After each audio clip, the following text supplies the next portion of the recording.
mics are down, right?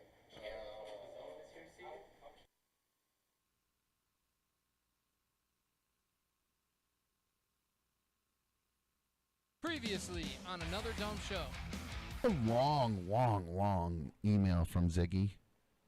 I saw this one and I got bored. I gotta be honest with you. Yeah, basically, long story short, Ziggy's saying, "I'm dumb from the old show on this show." Well, dumb from the old show is the same person, so I don't know how to change that. He's saying that basically, like, I get treated like crap on my own show because of what happened with B1 and stuff the other day, and he really dislikes B1. Really doesn't like her.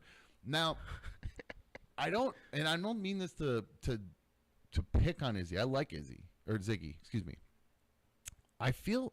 Did you you met Ziggy, right, Lou? Obviously, yes. Yeah, Larry bailed. He met, so he wasn't at the. Well, I met her. Wait a second now. Ziggy was at the meetup. That is correct. And I felt like I just got this kind of anti-woman vibe from him, almost an incelish vibe. Am I wrong? Did you feel that at all? I don't know. I don't think he came off maybe like that. Like, not like, and I don't mean maybe that. You like, were just. If I'm wrong, I'm so sorry, dude. I really apologize. I really am sorry. I'm not trying to slam the dude. Right. But I just got this weird vibe, and then I got this email, and I went, oof. I felt like this guy doesn't like women because he really went hard on B1. You agree? Did you read the email? It's real long, and I don't want to read it verbatim. I mean, literally, it's a page. It's a page long. I don't want to read the whole email. You should get some excerpts. So, he says take a step back. Don't stress about how people see you. I don't. I don't. That's the complete opposite of what he was saying at the beginning, though. It's very weird. He wants me to not care or to care about how other people see me. Like I need to hold myself up here. But then he says down here, don't stress about it. Yeah, the one thing I got from it contradiction was that don't worry about how people see you, but I want you to know people see you this way. So the way they see you is like you're from the old show, but you're new. So don't be like the old show, but hey, be you. And don't care what they think, but they're gonna think it if they're not you or you being you. Right? I don't know what you just said right there. That sounded like a dumb story is what it sounded like. But he does have one good idea. I just want to help you. He says, and dealing with my temper and my rage issues, he says I should get a punching bag and put it up in the studio. When I feel I'm angry, get up and hit it 10 times. Not only will it let out the anger, but it will show everyone in the room, hey, it's getting out of hand. And we need to get back on. Oh, so instead of yelling at you guys, he wants me to get up and start punching things. I like this. Something to take control of the show. So So if you guys see, I did bang on the desk the other day, but I was yelling at myself because I kept saying a stupid phrase that drives me nuts when I say it. But no, he says he ranted a lot. You sure did. The reason he loved RMG is because of you, dumb. You had a personality like me and overcame so much in those 20 years. I just want to see you succeed and get what you deserve from this show and become the person I feel you want to be. Love you and love the show. Good luck. Happy 4th of July. Thank you. So I do find it interesting that the thing that I took out of this was the punching bag thing. What a great idea. What a great idea. Wait, how is that a great idea? That's not at all a great idea. Well, I mean, I guess it's something to consider. I will say that. However, you're gonna show me how. However, back to the bad karma. I mentioned that I had an event on Saturday, so we're gonna take a quickie, get the dumbs dump in. Okay, thanks to Joe T for that. We'll just use that for the first one here. Take a quickie. Real quickie, I'm talking like a 3-minuter, okay? Let these guys get some brews because I feel like Lou needs some brews because I can tell he's got shit going on. And we're going to talk about that. Lou's shit. Larry, I know, has got shit going on too. He hinted towards. So, take a quickie. We'll come back. We'll get into my karma, why the punching bag would have to be on hold and wouldn't be able to be done right now anyway. Huh. The karma continues. I'm the living embodiment of Murphy's Law. So I thought maybe, a lot of times I used to blame it's because of where I work on the old show. It's just all this shit and all the bullshit I got to put with. Blah, blah, blah, blah, blah. No, it's not. It's just me. It just follows me fucking everywhere. It's attached to you. It's really annoying. So we'll come back, and I'll tell you why we can't do the punching bag in the studio for when we have a dumb rage out. We'll be...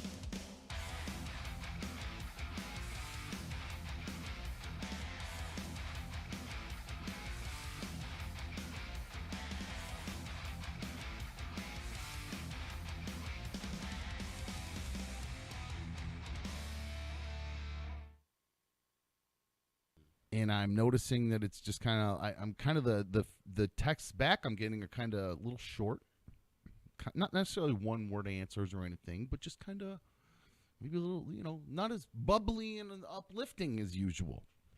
No, I know these guys got all kinds of stuff going on behind the scenes in their own life, but being the narcissist that I am, I assume that it had something to do with yesterday and being shot by B1 with paintballs. You want me to pat you on the back this morning? Is that it? I actually wanted you to pat yourselves on the back. Really? You guys should have woken up today feeling like $1 million. Oh yeah. You want to know why? What? We, thanks to everybody in the chat and thanks to you guys and the great work you've put in here, we cracked overnight 100,000 views. Okay. That's good. Shit. Yeah. We're 10% of the way to 1 million views, guys. Yeah. 10%. I mean, that's how it starts. Yeah. We haven't been even on a month yet. That's a good start as far as I'm concerned. That's an exciting start. So you guys should. I was shocked when I sent that message. I got like a thumbs up back and a cool. I'm all like, well, fucking sweet, guys. We're off to a good start. Through 3 weeks, we're rolling along. We got a great group in the chat here. People are donating. We're gonna be able to monetize this thing. And I walk in, I got a couple fucking Mopertons around here. I said nice. I said nice. Holy shit. I was so disappointed that you guys were so bummed. And Joe T says, haha, I knew Larry and Lou would get pissed after yesterday. Now. Not pissed. Just it's not even hurting from the shot. The shot was more than I anticipated. But I also had other things to do, and I didn't realize that I had to do them last night, too. So I had to do, like, work shit around the house last night. Okay. And then this morning as well. So I'm picking up a pattern here. Larry's blaming his wife for his poor attitude again. Didn't show up to the meetup because of the wife. He's in a bad attitude the day before a goddamn holiday weekend after he cracked 100,000 views. And now he's blaming his wife for putting him to work doing a honey-do list. She didn't have anything to do with the work. It was work that I did. I did it. I wanted to clean the garage for her. Oh, for her, yes, because you're on a shit list. I think is part of the problem because of all the stuff here with the show and blah blah blah. Lou, usually Mr. Bubbly, Mr. Positivity, I'm Mr. Bubbly. Get it done. There we go. I sent him a text message. Yeah. What's up with the gun? Yeah. Tells me seals are blown. It's done. Gun's dead. Blown seals, done, dunzo. Do you have the picture I sent you? Well, I didn't pull him up. I should have. That would have been smart, actually. Good. Yeah, thanks, producer. Well, next time we can put him it in. Why didn't you put it in the thing? I should have. Put him. Put him in the thing. So, put him in the prep. But having said that, Lou didn't work on it. He said he did take it apart. I saw the picture. He did take it apart. It was in a million pieces. And I saw him working on it. I was upset too. Like I was actually. I will admit. I was sitting over his house. I delivered some. You two were sitting next to each other while I was texting you. No. You assholes? No, not at that time. Oh, we were unloading bricks. I see from what's Larry's going car. on now. Okay. Yeah. I had to deliver some bricks. Tag team old dumb yesterday today. I see what happens. Okay, I see what's going on. So the gun, as we're doing the red, welted, and blue, we did trivia. Then there were punishment round for Lou and for Larry. As they participated in the trivia, if you got them wrong, you ended up getting shot. We were going through the game. B1 was here. She's going to be here in a little bit. She was yesterday shooting at these guys. Now, I don't know if we have her to blame for this, for the heavy trigger finger, because there really was one bit of instructions given to her, and it was pull the trigger, one quick pull. And she was a little heavy with the trigger finger and was going a little heavy. A couple shots when we were only looking for one. Okay. Holy crap. Whoa. Sam, What's up? Sam Dickfoss, sorry. Dick Foes. Congratulations on 100K from Australia. A huge, massive super fan donation. Holy shit, dude. Wow. He's trying to make me cry today. Wow. Well, these guys, like I said, all these donations, these guys are here, Larry and Lou, they earned it because they were in their stripes yesterday as they were getting shot. B1 with a heavy trigger finger. With Let's the it aim, rip. it's not even the trigger figure. It's the fucking aim. Bad man. aim. Bad aim. Hitting, Bad aim. You know, missing you guys. Then hitting, it's supposed to be a meaty butt cheek, and, she's hitting you right in the spine. So, yeah, a little bit off. I'll give you that. I mean, So- hitting me at all. Was, Hitting me at all is aim. Like, what the fuck? That was a good aim. Like, I don't think that she had anything to do with that. I don't think that it was a heavy trigger. I think, honestly, that gun is just really hasn't been worked on in a while. Well, now I found out that gun hasn't been used in a while. I found out the reason why, because I asked, is it the tank that was the problem? That when we switched the tank, was it too much tank? The answer was no. It was that the gun, it was already starting to, the seals were breaking because remember how it stopped shooting hard and the pellets weren't bursting? Yeah. You remember that when they were bouncing off of you? Remember that? Yeah. You guys remember that? Yeah, that hurt. Yeah, well, I remember the malfunctions of the gun while the gun was actually it looked like cryo freezing or something was taking place, and what happened? Yeah, once the seals started to break, and as the seals were breaking, the gun wasn't firing as well. Diana, thank you so much for the 100-view celebratory 10-spot super fan, Diana. Hell yeah, TF Diana, you know what's up. Much love to you. We had as the seals started to break, the gun started to malfunction. So the reason was the gun hadn't been used in a long time, and all the O-rings were dry rotted. Remember the Challenger that exploded? Yeah. Like the NASA space shuttle? That. Yes. One of the reasons the reason that thing ended up blowing up was because of the O-rings. The temperature changed, and it was like a certain degree, and the O-rings swelled or contracted. I can't remember. So I don't remember how they missed it, but they did have that in their standard check, right? No, I believe it actually was something. I watched a documentary about it, and I can't remember if they just skipped over it and said let's run anyway. Because I think it was probably a skip. Yeah, I have to go back and watch that documentary, or somebody can correct me or call in and 844 hit dumb correct me 844-448-3862. But I know the O-rings were the cause. Is my point, and we had an O-ring blowout here. Well, that's my point. The thing is in the documentary that is issue 13, you did not. You skipped over that on the checklist. Why were you asking these questions after the fact? My goddamn engineer, you should be happy the gun broke. Oh my god. Well, now I understand why you're not happy the gun broke, because we did. I'm the kind of guy, coming from where I come from, you don't let people down. You don't let your listeners down. You got people dropping huge amounts of dough in the chat. You cannot let them down. We have to pay off the game. Plus, we have two people who are waiting to see if they're going to win, Jason and Nikki. I thought they already won the game. Jason already won. Didn't I get what?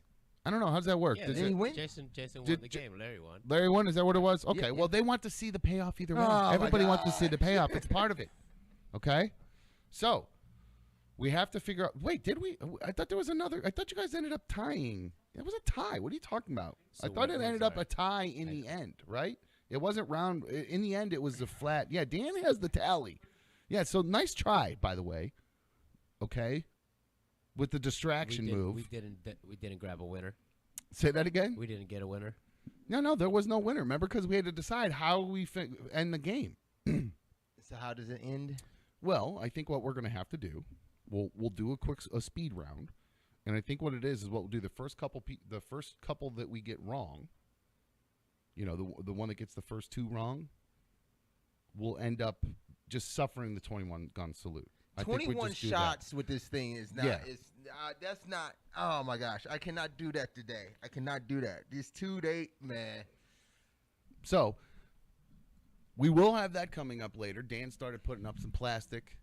The 21 gun salute was Lou's idea. He's a participant in the game. Who am I to tell our producer and a participant in the game himself? No. Who? I'm Easily. just You're a, the I'm host. just a guy. Oh, no, You're the one. no, decides. on a good note, I will say for our first major stunt kind of game, we did pretty fucking good. Okay? If you say so. Yeah. I think we did pretty fucking good. Okay. I'm giving you guys credit. I think you guys did pretty good. I really do.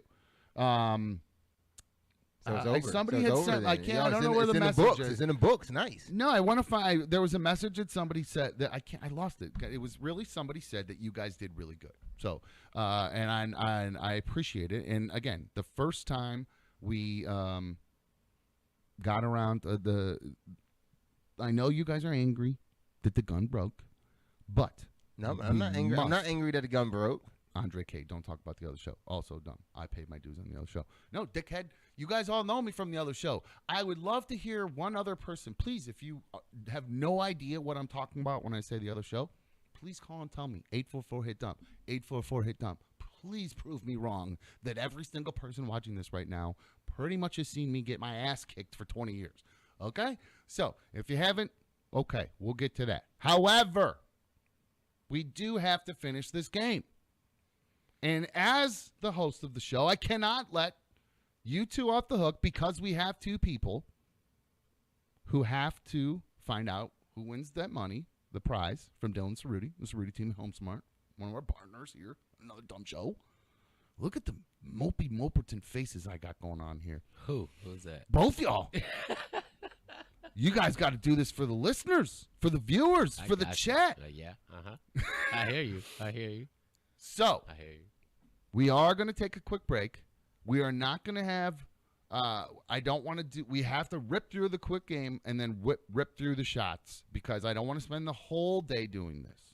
Okay, we are heading into a holiday weekend, so I would like to finish out. We kind of, we chill the last I hour really if we don't can. want to do this. I understand. Hi, you're on another dumb show. Good evening, guys. It's George from Columbus. How are you? We can hear. Hi, George. How are you? Good, good. I wanted to congratulate you guys for your 100,000 views. That's awesome. Thank you. So that's an accomplishment and all that. But I was wondering, Dom, I just ran into Brittany out front. Is there any way you can autograph my cookbook thing I have in my Grover's Morning Glory DVD on your break, or do you have, like, no time? I'm in town to buy Jeffrey's WWE medallion. That's awesome. You can't make this shit up, guys. No, You not really at all. can't make this shit up. So, Andre, going back to what you said, I think you refer back to my last little diatribe there on this one. I can't help it. I don't know what the fuck you guys want. I don't know what the fuck to tell you. George, you're more than welcome to come into One Life to Play and have a seat and chill out there. They have refreshments and games, and we'll go from there. I don't know that I'll come out during this break because we do have to get the camera moved and some paper hung up. Dan, you could probably finish that. Is that all good over there? The wall's good? Just give me a thumbs up or down. Walls are good? No. Okay. said Well, you thumbs can head down. over there and get to work on I that. like Dan now. B1 has arrived here. Our shooter is arrived. George, I'm going to let you go because there's a little feedback. But, yes, go ahead. Find a place to sit. I'll see you eventually, George. Hang on. Bye. Curious George. What has happens has if I shown back up out? here. Back out of what? He's here. He's. Oh, That's it. I left out. I have a new gun. I forgot to mention that. Hold on.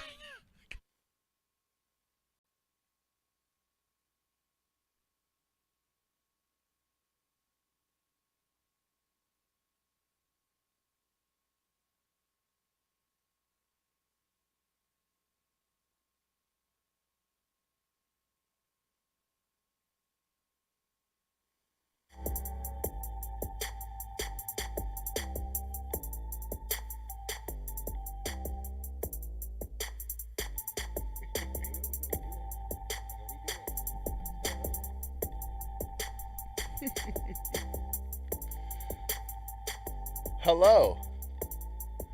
Welcome to another dumb show. You didn't do anything wrong. Oh, no. It was all me. Okay. We need to label this board. Which channel does what? Because well, I was so excited that we had the phones back that I left the phones turned up and not the actual audio that plays the show open music. So swing and a miss, Dom. Hi. I'm another dumb show host. Welcome to another dumb show. Saw Blue Wolverine was first in the chat. Shout out to that, my dude. Thank you. Appreciate you getting in there. Saw the freaking Rican was close. Swing and miss, just like dumb. Very close. Again, we did we got some stuff changed. Again, every day we're doing small little technical changes around here to try to improve things because I'm tired of no almonds comments constantly sweating me about the audio levels. No almonds. What are you doing over there, Larry? You distracted me. Oh, my bad. Larry's here, by the way. Hi, yeah, Larry. Hey, how's it going? What are you doing? I wanted you to get through. Something? I wanted you to get through your stuff. I was trying to get that one thing set up, but you can kinda... do that. So we'll cut back to me. Go ahead and do that. Go for it. You can always. I did mention the phones are back. You can give us a call 1-844-HIT-DUMB 844-448-3862. They are back up and running. You can always email the show anotherdumbshow@gmail.com, and you can send in your tweets, and I'll try to read them if I can find them on my screen eventually at Another Dumb Show. I have noticed a lot of people have been jumping on the Another Dumb Show Instagram page and been sliding in my DMs there, which perfectly fine with me. If you don't want to do that, you want to do the other ones. You've moved away from Twitter. I heard a lot of people. I'm getting a lot of heat about people sweating me about my Twitter following and my block sprees that I would go on Twitter for a while. And I'm going to be honest with you. Why do I tweet? Oh, boy. Oh, never mind. Camera froze for a second. Larry's away from his seat, and I was like, oh, crap, what are we going to do? But it's back. So people are sweating me about all my Twitter followers or whatever. And I'm like, well, I tweet literally like once every 2 months, twice every 2 months, which would be once a month. So you just watch the show here. You're hearing everything I have to say about things. So what is the big deal about the following me on Twitter? So I'm going to try, I think what I'm going to do is I'm going to go back and I'm going to unblock all these people that I've blocked. I do think I went on an extra hard spree for a while back in the day when the Nevada thing was going on. If anybody was even liking stuff having to do with that, I was just blocking you. So if you got blocked and you said nothing, that might be why. So maybe I'll go through, I'll start unblocking people, all that kind of stuff. Larry, you do know that microphone works over there, and you can put headphones on too, and you can essentially do the same things that you're doing at your other computer. Oh, and that maybe you're Dan doing can at have this his one first, too. So yeah, Dan could move over there and try to move the camera around. I want three. Yeah. By the way. So there we go. Look Look at at that. that. I got a brand new seat now. Larry is moved into Lou's spot, or the third seat, whatever we're calling it, because he's trying to. Like I said, we're trying to work on some technological updates as we go along. It's hard for us to get in here early to do this, so sometimes we try to get it done before the show, and sometimes we run out of time. Yeah, so, I was here early, but I was doing like work. Yeah, well, you own a business, and you're doing, both of us own I was doing my business stuff this morning. You were doing your business stuff this morning, so we're doing it on the fly here a little bit. So he's trying to do some things to where as we go live, we'll be able to post some video throughout the show. That way, maybe when I stand on my soapbox, or I say something poignant, or I have a hot take for you not on to a like major soapbox. NFL trade, then maybe we just post that quickly. So we're working on that. We're trying to get that stuff up quickly. In the meantime, I do have some emails I want to read. And I did see a couple people that were jumping in the chat early that had some comments. I do like when people jump in the chat early and they bring up some comments, almost similar like sending an email quick. If you get in the chat before the show starts live, I can read some of those live on the air. Somebody said no intro music. That was my fault, guys. I apologize for that. I screwed that all up. But it should be fixed in the future once I get some labels on there. But I did see somebody's asking about potentially my friend Rob Gargiulo, that little G-wad son of a bitch, coming in here and potentially hanging out with us every once in a while. I did say I talked to him a while back, and he did say he was interested in hanging out. However, he was going to be moving. All of his studio was packed up in a move, and once he got moved and set up, then we would go from there. And I think he said it was like right around now was when his move was going to be done. So I was letting him get through the holiday and all that stuff, and then I was going to reach out to him and be like, yo, dude. I did get an email from Campy. I am going to be, he said following up on everything. So, Campy, I am going to definitely get in touch with you soon. Just trying to we worked through the kinks over here on our own before we start bringing more people in. So I don't, sometimes too many cooks in the kitchen gets to be a little bit crazy. So we're just trying to work things in a little bit. So I think Irish Buddha was the one who sent that in. Irish Buddha was on his deathbed the last time he called in, I believe. Blue Wolverine, shout out to you, super fan. Does Dan know how to do that? Oh, super No, fan. he doesn't know how to do the 5. super fan thing. You Hey, got look it. at that. Dan hit it. So shout out to Dan hitting it for Blue Wolverine for his donation. Appreciate you, my dude. I just gotta tell him numbers, I think. Yeah, hey, he's a numbers guy. He I does, taught him he like does Sesame music. Street. He's a music. He's got a music degree from what I remember about Dan. So, let's see. So I did have some emails I wanted to read. Let's see. I came in and where is? It's funny. Most of the questions I get about George all say the same thing. I got a lot of emails about Curious George. I really did. Where's the one? This one comes from Danielle. It goes back to the show the other day. It says, love your show. Happy to see you stand on your own and still carry the Captain Content title. Friday's show was awesome. 3 exclamation points. Watching Larry nervously yell for Curious George to consent to being shot and watching Curious George's beer belly ripple when being one-shot him was so funny. I like me some Curious George, and for him to take a bullet for her was very chivalrous, but I can do without his questions. Keep up the great work and keep it going. So it's a mixed bag with him. Everybody's got these mixed bag emails. He really he's very conflicting. He causes a lot of conflict among people. Some people love him, some people hate him. I noticed. Oh, sorry, guys. People were giving us a call here. I had the call screening software closed. If you want to give us a call, you can do that. 844-HIT-DUM, 844-HIT-DUM. I will pick that up. I apologize for that. Number 2. Now, this email comes in from Derek. He says, Dumb, love the show. I've been a fan for years. I'm your number one doo-doo head dipshit. You guys were talking about tattoos the other day, and I remembered that you had reservations about explaining your Superman tattoo. I was wondering if, since you are now the super host that you are, would you explain the meaning behind it? Cheers, Grassler. Oh, okay. Well, he also says, P.S. I'm a college-trained chemist who has used many psychedelics, THC, and many other illicit substances, MDMA, 2CB. I don't know what the fuck that is. Mushrooms, etc. He's just saying letters and numbers at this point. Like Dan. He says, I'm married, have a great job, and a contributing member to society. I'm also a winemaker, vineyard manager, and alcohol enthusiast. He wants to be one of our nerdy drug correspondents and would love to call on the show regularly when questions about illegal drugs come up. Hey, Grassler, don't let me stop you, man. You're welcome to call anytime. You don't have to wait just until we talk about drugs. About the Superman tattoo, the phones are ringing, so, I pay for these damn phones. I got to answer them. So, hi, you're on another dumb show. Hey, first time caller here. Hey, what's up, man? Hey, you guys taking calls? That's why I gave out the phone number. What's up, dude?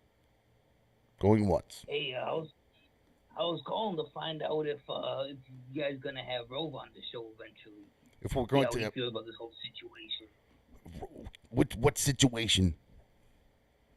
The whole situation of Dumb having his own show. Oh, okay. Well, anytime. I'd love to have Rover on. He's welcome to come anytime. Open invite, my dude. Yes, of course. Why wouldn't I? Yeah, of course. Sure. Yeah, I don't know, because they haven't really mentioned nothing about it, and it's just. Well, yeah. I don't know. I would think. I'm heavy competition. I'm sorry. I'm heavy competition. I wouldn't have mentioned me either. I'd be worried that I'd be taken over. You know, I'm on about 6 hours later. Heavy competition. The pot's big enough for both of you. It just seems you guys are friends, and maybe you guys should know. Well, what is your name, by the way? My name is Jay. Jay. Well, we actually, I don't know if you saw some of the previous issues. I actually received a text message from Rover, essentially giving a blessing, saying everything looked good. So, no hard feelings. You know what I'm saying? Oh, that's nice. I guess you have no hard feelings. Well, I feel the same way. Anything else, Jay? Oh, that's it, man. I'm glad you guys doing good. Sounds good. I appreciate it. Right on, dude. Where you calling from? Boogie Down Brownson sounded like to me. That was a fake voice, right? I think so. It's Yeah. got to be, right? Yeah, I mean, it was a fake But voice. why disguise your voice if you just ask? I'm not really sure. I'm not really sure why he did that. Take another one. This one's from Nikki. I got an email from Nikki. It says, "Hey, Dom, just wanted to say thanks for picking me for the contest. It was her birthday when she was part of the contest. What a cool present it was to be part of the show. She's upset that she wanted Lou to help her win the prize the next day. Sadly, that didn't happen. She didn't win. So I have nothing to do with his intelligence. Lou did lose the question. So sorry, Nikki, on behalf of Lou. I think he's going to be hanging out here second half of the show. He's going to be popping in here. I have an email coming in or it's actually a comment on YouTube from Matthew on issue 14, Mutiny on ADS. When this is comment on when Brittany lost her mind and shot me. She said, Brittany getting dumb was pure gold. Sorry, bro, but that was hilarious. Disagree completely. It's very uncomfortable. So, somebody said, CYX is saying, yes, sound is fine on phone, but messed up on TV. I don't know what that would be. Lisa Adams said that was somebody trying to impersonate Bill Jack, an old from the old show stuff. No, I don't think that was a Bill Jack wannabe. I really don't. I think he was doing his own thing. He was trying to make something happen. He's gonna call in again with that voice. Well, I hope not. Did you get that set up over there? And I'm all confused looking at you over there. I did make a tweet. I made a tweet. Oh, you actually did? It worked? I accomplished our goal. Hey, look at that. That's pretty cool. Someone's got to monitor it to do it consistently. Well, this point. We'll teach Dan how to do that. So we don't have to do that right now. It works. It does work. Yeah, you want me to go back to my regular? Yeah, seat? go back to your spot. That way, Dan can I'll get you comfortable over there. That way, you can focus on doing. No, it's not confusing me. I just want to be able to focus on the show. And there was actually something I wanted to bring up. Somebody said, just a dumb fan. That was definitely a Rover spy. I don't think there's any. I really, honestly, don't think there's any Rover spies or anything like that going on, guys. I think they're literally not worried about me. I'm not worried about them. We're doing our thing. They're doing their thing, and that's it. Honestly, speculate away. Do the damn thing. I don't think one thing has anything to do with the other. So we have officially. We have a little bit of an announcement to make, I guess. It seems as though we've kind of hit the big time. We made it? Well, yesterday, during the show, we kind of hit a little bit of a milestone. I was going to wait till happy hour to bring this up. It's not happy hour yet. Not early. I don't know if this is necessarily something... Well, maybe some people might be celebrating about it, but we've officially have people trying to cancel us. Wow. So we've officially hit the big time, guys.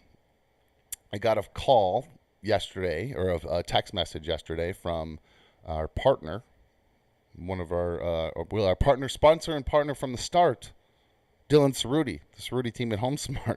Oh. I got a text message after the show yesterday. Let me get my phone here. We'll read you guys this text message. We have officially. Is that you? Should I have given you access? Did I miss something there? Maybe I don't. Did I have a text to look at? Hold on. No.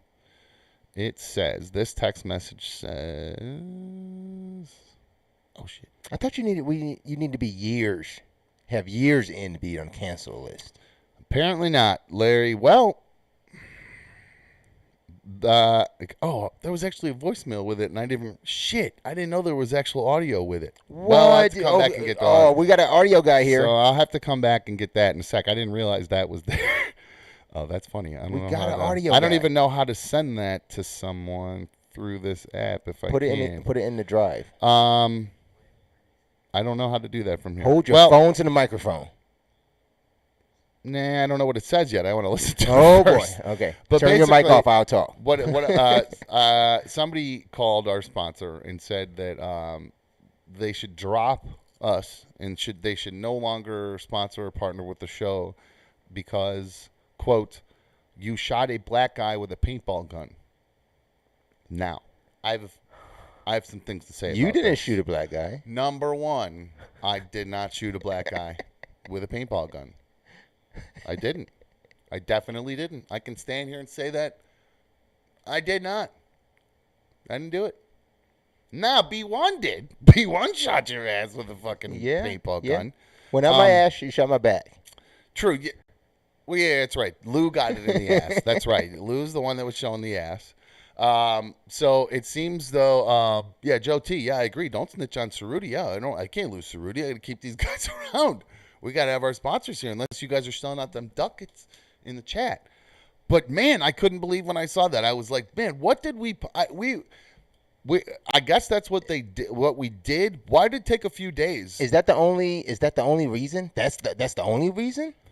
Well, that's what I got. Yeah, that was what the text messages. So if I was to find white, the audio maybe during a break and see if there's anything else that was in there. But I just like.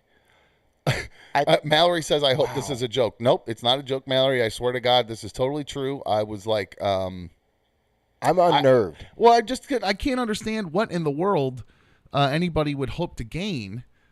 Well, I guess obviously by shutting us down is their goal. But what I guess is it a visceral reaction to, like, this weekend was pretty crazy. Obviously, if you're in our area locally, I mean, there were protests, there's shootings, it was nuts around here. And then of course, obviously in Chicago, what happened too. So I understand somebody being sensitive to shootings. I get that. Yep. But that was Friday we did that. Thursday was when that happened. Thursday, yeah. Thursday is when that happened. And then when was Friday? Was Friday when the Akron shooting happened?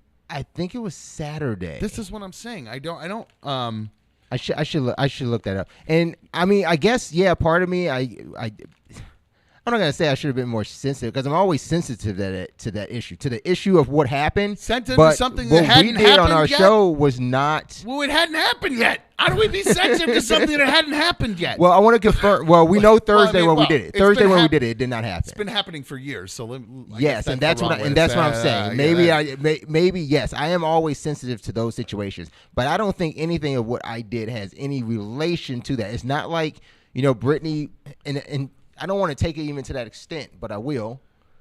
She wasn't dressed up as a officer. There's no relation. No, she was wearing a bikini. If anything, it was just like a look at her boobs. I mean, that was the only thing. The person there was look at her boobs. But it's odd that I even have to defend that. Like why would you think that I would want to do that anyway? To make light of that situation, or the situation in general, like you said, been happening for years. That was a paintball gun. We're in the studio with an entertainment show. Yep, we're doing. I mean, I guess if it was because we're doing American history trivia, it had to do with that. And there's rife with American history is rife with racism and police shootings and things like that. If anybody should be mad, it should be me. That's what I'm saying. You're not mad. You're mad because you got shot. I should be mad at the fact that would it have been okay if that's the reason that this individual gave? Would it have been okay if I was white? And yet another time when. Oh wait, Dustin's saying the shooting was on 6/27. When was issue whatever this happened? What day was our it? issue was 6/29. Oh, we're 30. 6/30. Okay. Well, it hadn't hit the news yet. Maybe I know that video hadn't been released. I know that video. That's true. The released. protests hadn't started. Everything hadn't gone, to where it is yet. So the protests were on Sunday. I think the video was released on Saturday. Freaking Puerto Rican says you guys can't compete in any types of sporting events. Larry's black and win every time. I don't know, Larry. But I don't know. So yesterday I saw something hanging in Larry's car that makes me think I might be able to beat Larry in some sporting events. My placard? Mm-hmm. I have a handicap placard. It's fine. I need it from time to time. I can still get onto the blacktop. If you want to see me some basketball, we could do that. You can't walk across a big parking lot, but you're gonna beat me in a basketball game? That's quick exertion. You got a good jumper, I guess. I'm kind of tall. I mean, I can get pretty big. That's all I was good at, was getting big. Get big, dude. That's what they'd say. Just put me underneath and get big. Maybe we should try this one time. Well, maybe we will. Maybe we will. I'm busted and broken, but I don't have a handicap placard. I can tell you that. Maybe you should go get one. maybe it's actually. I'm gonna be honest with you. I would rather get the handicap record than beat you in basketball and have a shorter walk. Is that bad? Man, that's really hit my competitive streak's really gone downhill. Maybe I need some of that, some testosterone or something. I was thinking about those not hormone shot. It's the one where they have the tissue. It fixes the tissue. I can't remember what they call that thing. It's like to bio something. Steroids? Not steroids. I get steroids already. You're on roids? Yeah, they give me a shot like twice a year. I get this shot in my back. They got to put me to sleep. Hold on. This is crazy. So, hold on. We're getting off track. First Oh, off, my bad, we were my talking. bad. No, I just say we've gotten way off track here because we started talking about From now on, I won't be shot by guns while being black. Well, that's again. I don't know how. Yeah, Joe H says it was a bit. It was great. You in this together. That's what I'm saying. If that guy, if anything, by doing that, he wants to stick it to me, but you're on the show, so he'd end up sticking it to you because if we end up having success, if there's no show, then there's no success, and you don't participate in the success. Like what? Put another black guy out of success. Well, that's just what a fucking asshole. So, in the end, I think it was really just a troll being a troll, and I don't think it had anything to do with that. So, or are we actually, because I caught wind that there were stuff getting sent around, threats about potential calls to local news stations. I like the news stations. And I went, I like news stations. Did If you he call a do news it? station, I'd be happy to be on a news station. It's such a ridiculous thing. The news stations were probably like, this has got to be dumb. Is this dumb? Is this dumb calling? What was Trump's fake name when he would call in Peter North or whatever? Oh man, I can't remember his name. Peter Yeah, Barron or something. Peter like Barron. Is that what it was? Yeah. Is this dumb Barron calling in? So yes, we are on our way to being canceled very quickly. But I do want to appreciate, thankfully, thank Dylan. He's sticking around. He gave crying, laughing face and said, "People are nuts." So, was this a customer or just a person that just reached out to HomeSmart? Well, I honestly don't think it had anything to do with. I don't think it was a customer of his. Nothing. It was somebody who listens to us. But obviously a like viewer me. of the show, right? Yeah, somebody who doesn't like me because. I really want to, because I can do some digging. I can really, if I wanted to, I'll ask Dylan who was it, get the number and dig and find out. I don't care enough, but I kind of already have a feeling who it is. I kind of have a feeling that I think it was iPad guy. Remember the other day sent by iPad? We sent the list and we really dug into it. And he was saying I should get shot with paintballs and blah, blah, blah, blah, blah, blah, blah. He was really... And it's weird. He's emailed before too. Well, I gave him. I told him he was kind of part right and part wrong, and you know what I mean. So it was kind of half and half, and he couldn't accept that answer, and he just said, you know what, I'm going to really try to stick it to old dumb by sticking it to Larry. Well, I don't know. So I don't know how that's going to work out for him. Somebody says it might not be a good look in some people's eyes. Somebody says stop talking about race. It doesn't matter. We didn't bring it up. Somebody else did. It wasn't us. That's why it really has nothing to do with us. Joe T said if they called the news, that could be the biggest thing ever for ADS. It would be great. It would be wonderful. We're having some fun. We're having some fun here. And all they had to do at any point, anytime we do any of these games, all Larry would have to do was say no. Don't want to do it. Just no. And then I'll make him make his life miserable after that. The list of clips and the list of things to do. That's how you make him miserable. Yep. We'll just find a lot of stuff for you to do. I'll do a lot of delegating.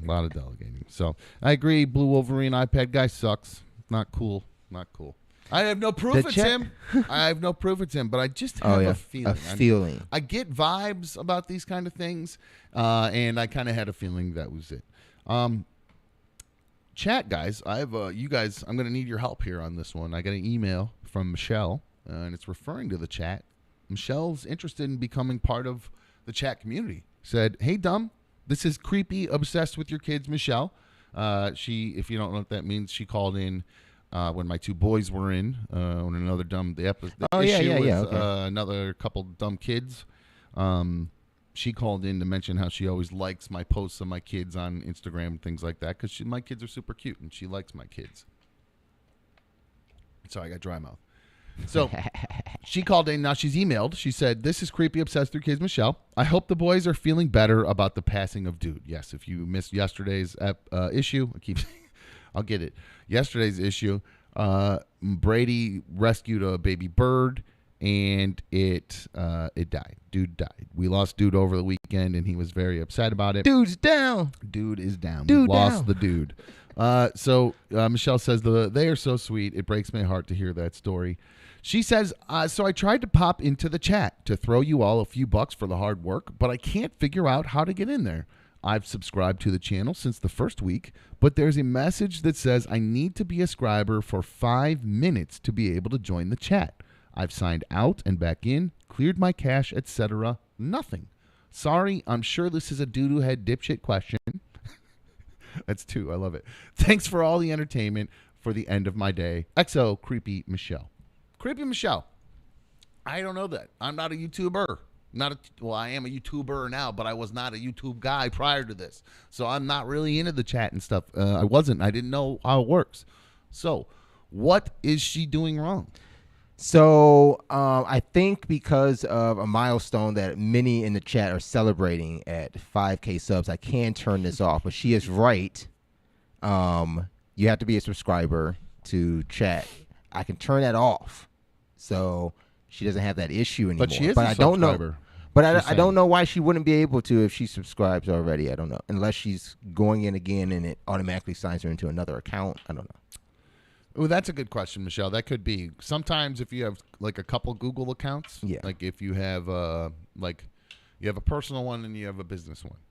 Sometimes if you are logged into one and your YouTube account is with the other, you go to click on it and you're not actually using the correct account that you've actually subscribed with through the app. So it could be just what you're clicking through.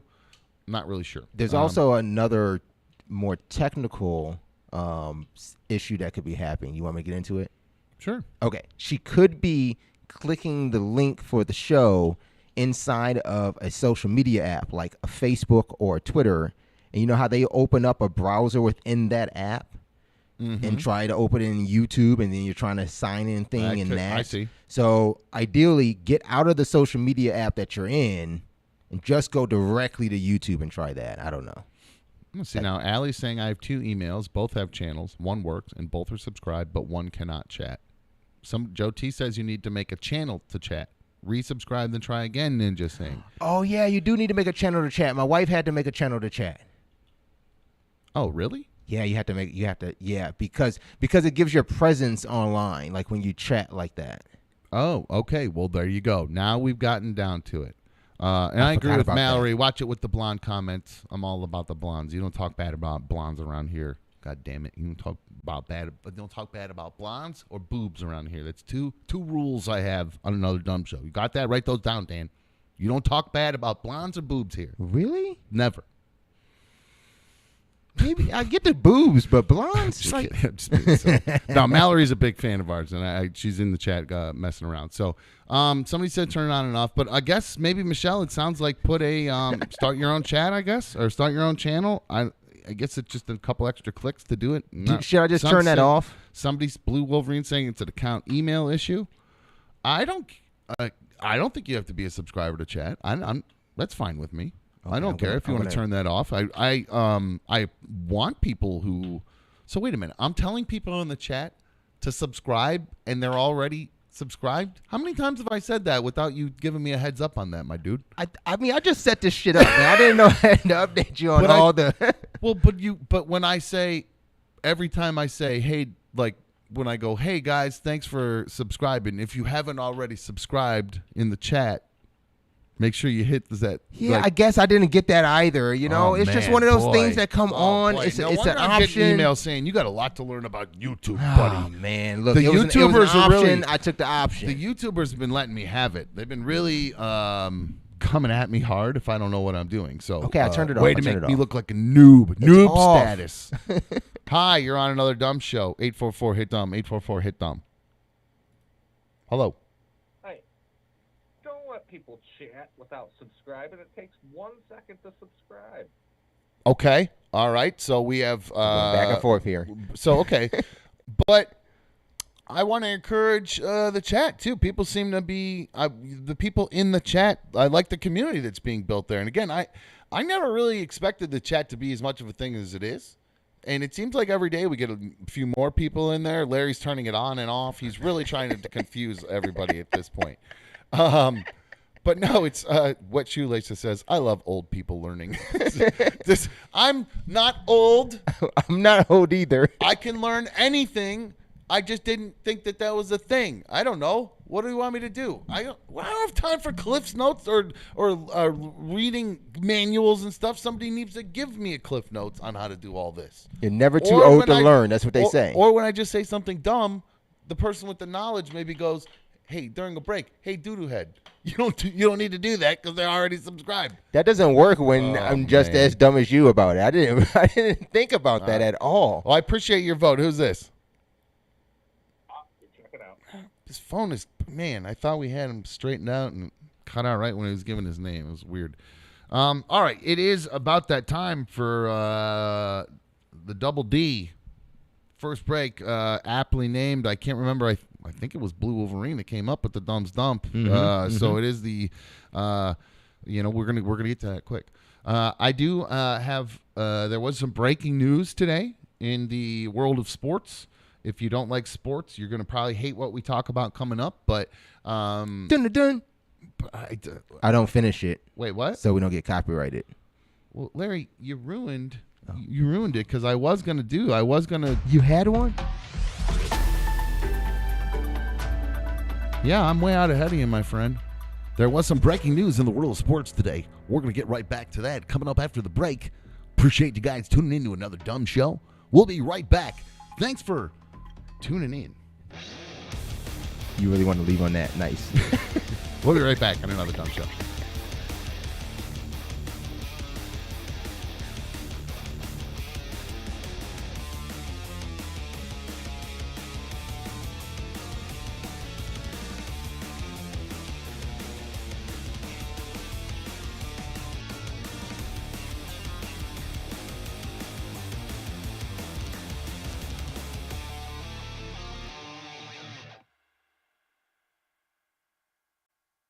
You made me look like a real fucking asshole, a real idiot on my own show. And that was kind of the point of having my own show, maybe, is that I don't look like an asshole on a show anymore. You made me look like an asshole on your show, so... How did I make you look like an asshole? Because you openly told everybody how much money you spent at a strip club the other night, but you mistakenly forgot to tell them all that you forgot to tell me about it. He did. Right. Okay. So, I'm going to yell down coming to his defense. Hey, you know what? Get past this and enjoy it. Actually, where's it? Tell you what. Can I have a drink? Is there any White Claws? I think I need a drink. I had a White Claw earlier. Blue Wolverine's got a great idea. Super fan. There's one shot left in there. Ooh, thank you, Lou. There's one shot left in there. There's one shot left. Oh. I'm not fucking getting shot. Are you kidding me? Are you stupid? I'm not. I mean, it would make me feel better. One to the butt. There is an extra person in this room I could shoot if he wanted me to shoot him. Why are you always ready to shoot somebody? Why does shooting somebody else have to do? Why would you? Because I'm really good at it. This is your. I realized I'm really good at it. But Blue Wolverine said there's one shot left, dumb, and he's not talking about George. He's talking about you. No, I'm not gonna get. No. I'll take a shot. I'll take a shot instead of like B1 taking it. I don't think. Yeah, I'm not fucking taking a shot. Look, that's chivalry at its best right there. George's going to take a bullet for me. George, I can't make you do anything you don't want to do. I'm not going to. If you want to let her shoot you, that's on you. I'll do it if you don't. You say, put your hands up and say, dumb, I don't hold you liable if my butthole falls out. All right. It's on you, man. I can't tell. You asked for it. I can't say no, but I'm not going to. I'd rather Brittany not get shot than if I had to do that, I would do it for Brittany because I'm afraid. She's a good shot, but I don't know how you are, dumb. So I don't know if you'll shoot her in her face or you don't want to hurt that. I mean, she's perfect. I don't want to shoot her. Well, if George, if you want to let's do this.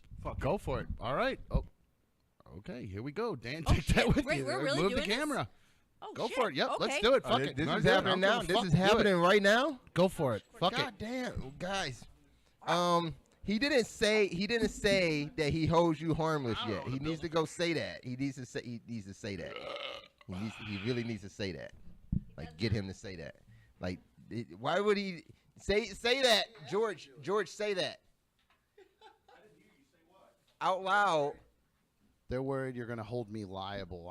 He offered to do this. I didn't ask him to do it. He said he'll do it. He said, I will do the shot. I didn't ask him to do anything. Okay. He offered to do it. Who's shooting him?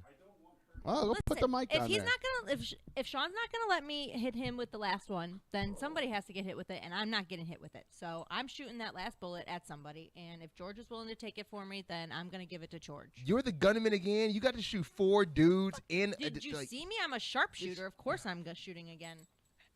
This is insane. You're worried about it. You take the shot then. No, I'm not that worried about it at all. I'm not that worried about it at all. George is more of a man than you are, Larry. Did we take the bullet for me. You are just going to sit back and let him shoot me with that gun. No, I'm just see, as pissed no, as you are. you're confusing the I'm fact just as that mad he's at you taking a now. bullet for you versus taking a bullet from you.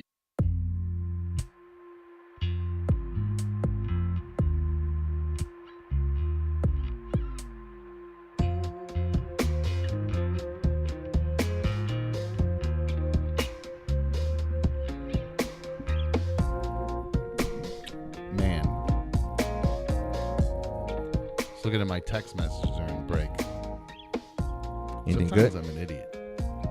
No, I just realized I never paid Taint Smasher for the show intro. For these sex beats? For the beats and this, yeah, I fucking I'm an idiot. I got so wrapped up in launching the show and everything. I completely forgot about it. So Taint Smasher, I apologize. Yes, I will get that over to you ASAP, my friend. Yo, where's my money? Well, I feel like an idiot.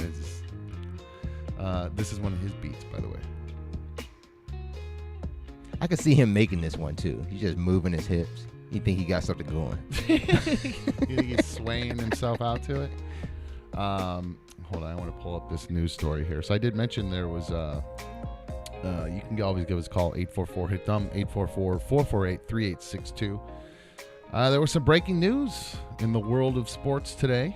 Baker Mayfield, quarterback for the Cleveland Browns, no longer a quarterback for the Cleveland Browns, traded to the Carolina Panthers for, I don't know, 5th round conditional pick, whatever the fuck that means. Yeah, some weird conditional shit. Yeah, well, 4th or 5th.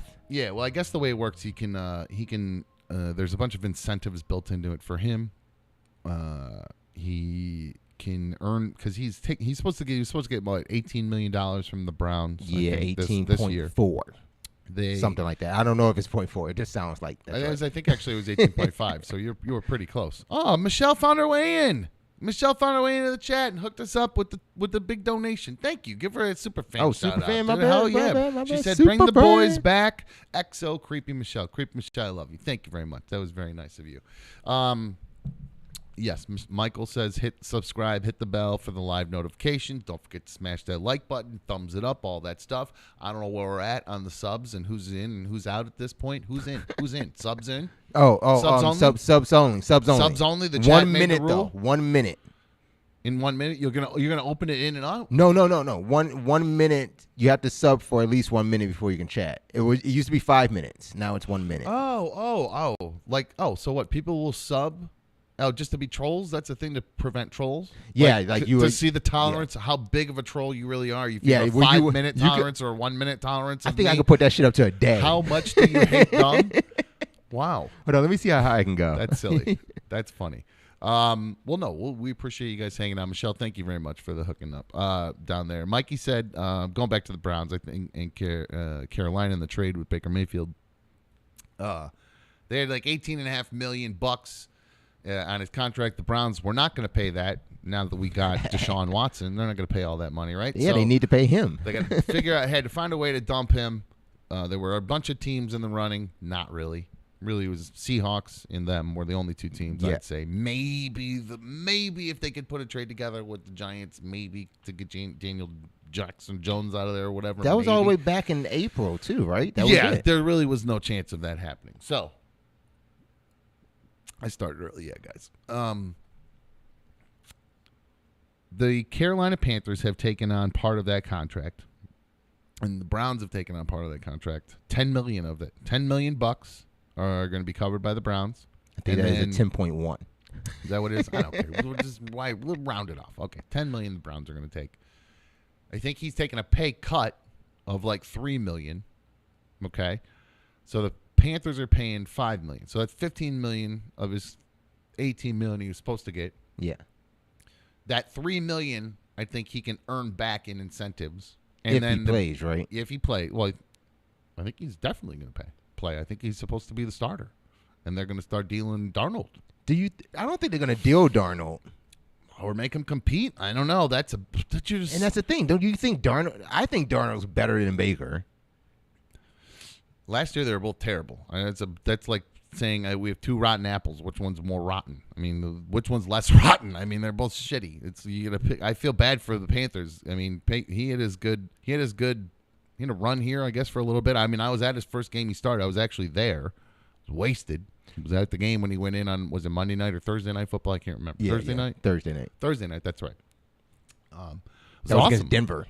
Yeah, it was awesome. Yeah. It was one of the coolest things I've ever witnessed. The place went crazy. It was weird. I was there for 2 times when the regime change. I was at the game when Brady Quinn went in years ago. I thought that was that was it. Yeah, Brady Quinn's going to be the savior. No, my son's not named after Brady Quinn. Just happens to have the exact same spelling and nickname. All right. You call him Brady Quinn? You call him Quinn? No, his name's actually Braden. Oh, okay. Like Braden Quinn. It's exactly the same, but definitely not. Oh, is the quarterback's name actually Braden? It's not Brady? Oh. Yeah. I was going to only call him Braden because everybody knew Brady, but my son hates being called Braden and only wants to go by Brady. He hates it. So, okay. I'll call him Braden from now on. But anyway, it's at that game. You're going to be on his bad side. Don't do that. Don't do that. So I was at that game. And then I was also at the game where Baker Mayfield went in. So it was kind of cool to be at both of those, kind of regime changes. Okay. And then they both went to shit. So is it me? Is it my bad karma rubbing off on the quarterbacks of the Browns? Don't go to a Watson game, please, please, please. Well, this is what I'm saying. I've told you already. What do I do? I've been conflicted about where I'm going to go moving forward with the Browns. But going back to the Panthers and Sam Darnold and Baker Mayfield, who in the world would want that quarterback controversy with 2 crappy quarterbacks, a wide receiver who already spoke out about not wanting Baker there, and then quote saying, "Really, I was just saying to support Darnold." Well, now which is it? That's that Robbie Anderson guy. Yeah, so, there's just. I don't think they have to get rid of Darnold for that to work there. There's the only way that's going to happen, in my opinion. You can't have a quarterback controversy, or you're just going to run with 2 bad quarterbacks. But like you said, like it's 2 rotten apples. Well, you also then now have I can't remember the name they drafted. Mikey, help me out. What's the name of the guy that they Mikey's? Who cares? Yeah, that's the point. That's Mikey, the our thing. resident correspondent from Rochester. He's in the chat. Who's the quarterback that they just drafted down in Carolina? I can't remember his name. The guy that drinks. If they're both rotten apples, it just depends on how much rot you got to pull away. And I think Baker Mayfield has too much rot on him for him to hate his team and then go to another team where players already don't really want to play with him, whether he pulled it back or not and say he was just in support of Darnold. They don't want to play with him. He's already said he don't want to play for the Browns, and he did his little shutout shit and everything. Like I don't think that's a guy you really want in your locker room. I think they really got him just to be the backup in the offload, some draft and some money. Sharon just asked, this is a great question from Sharon. So who's the Browns backup? Because pretty sure Watson isn't going to be playing for a while. It's a great point. It's Brissett. Yeah, because so many people say, Timothy, football talk. Yeah, we're going to talk football for a minute. Matt Corral, thank you. Good job, Mikey Wade, be on it. That's who the Carolina Panthers drafted, Matt Corral. So where's he fall into that?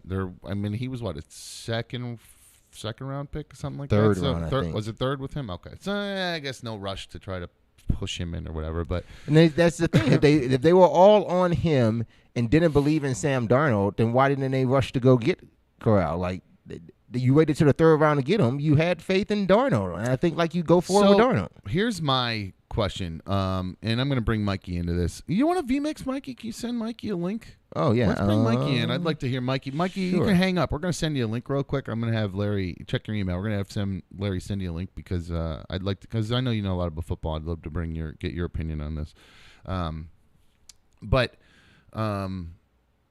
Somebody said now they traded Baker, Deshaun will be suspended for a whole year. This is my point with the Browns. This is where I wanted to go with all this, is that the Browns have fucked themselves so hard.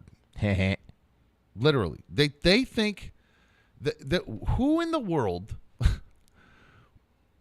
when some people are speculating the Browns must already have insider information, right? And about what's going to happen with Deshaun. So they're comfortable moving forward. So just like saying, okay, we can trade Baker Mayfield now because we have insider information that, Watson's only going to be suspended for, say, 6 games or something like that. So we can survive with Brissett.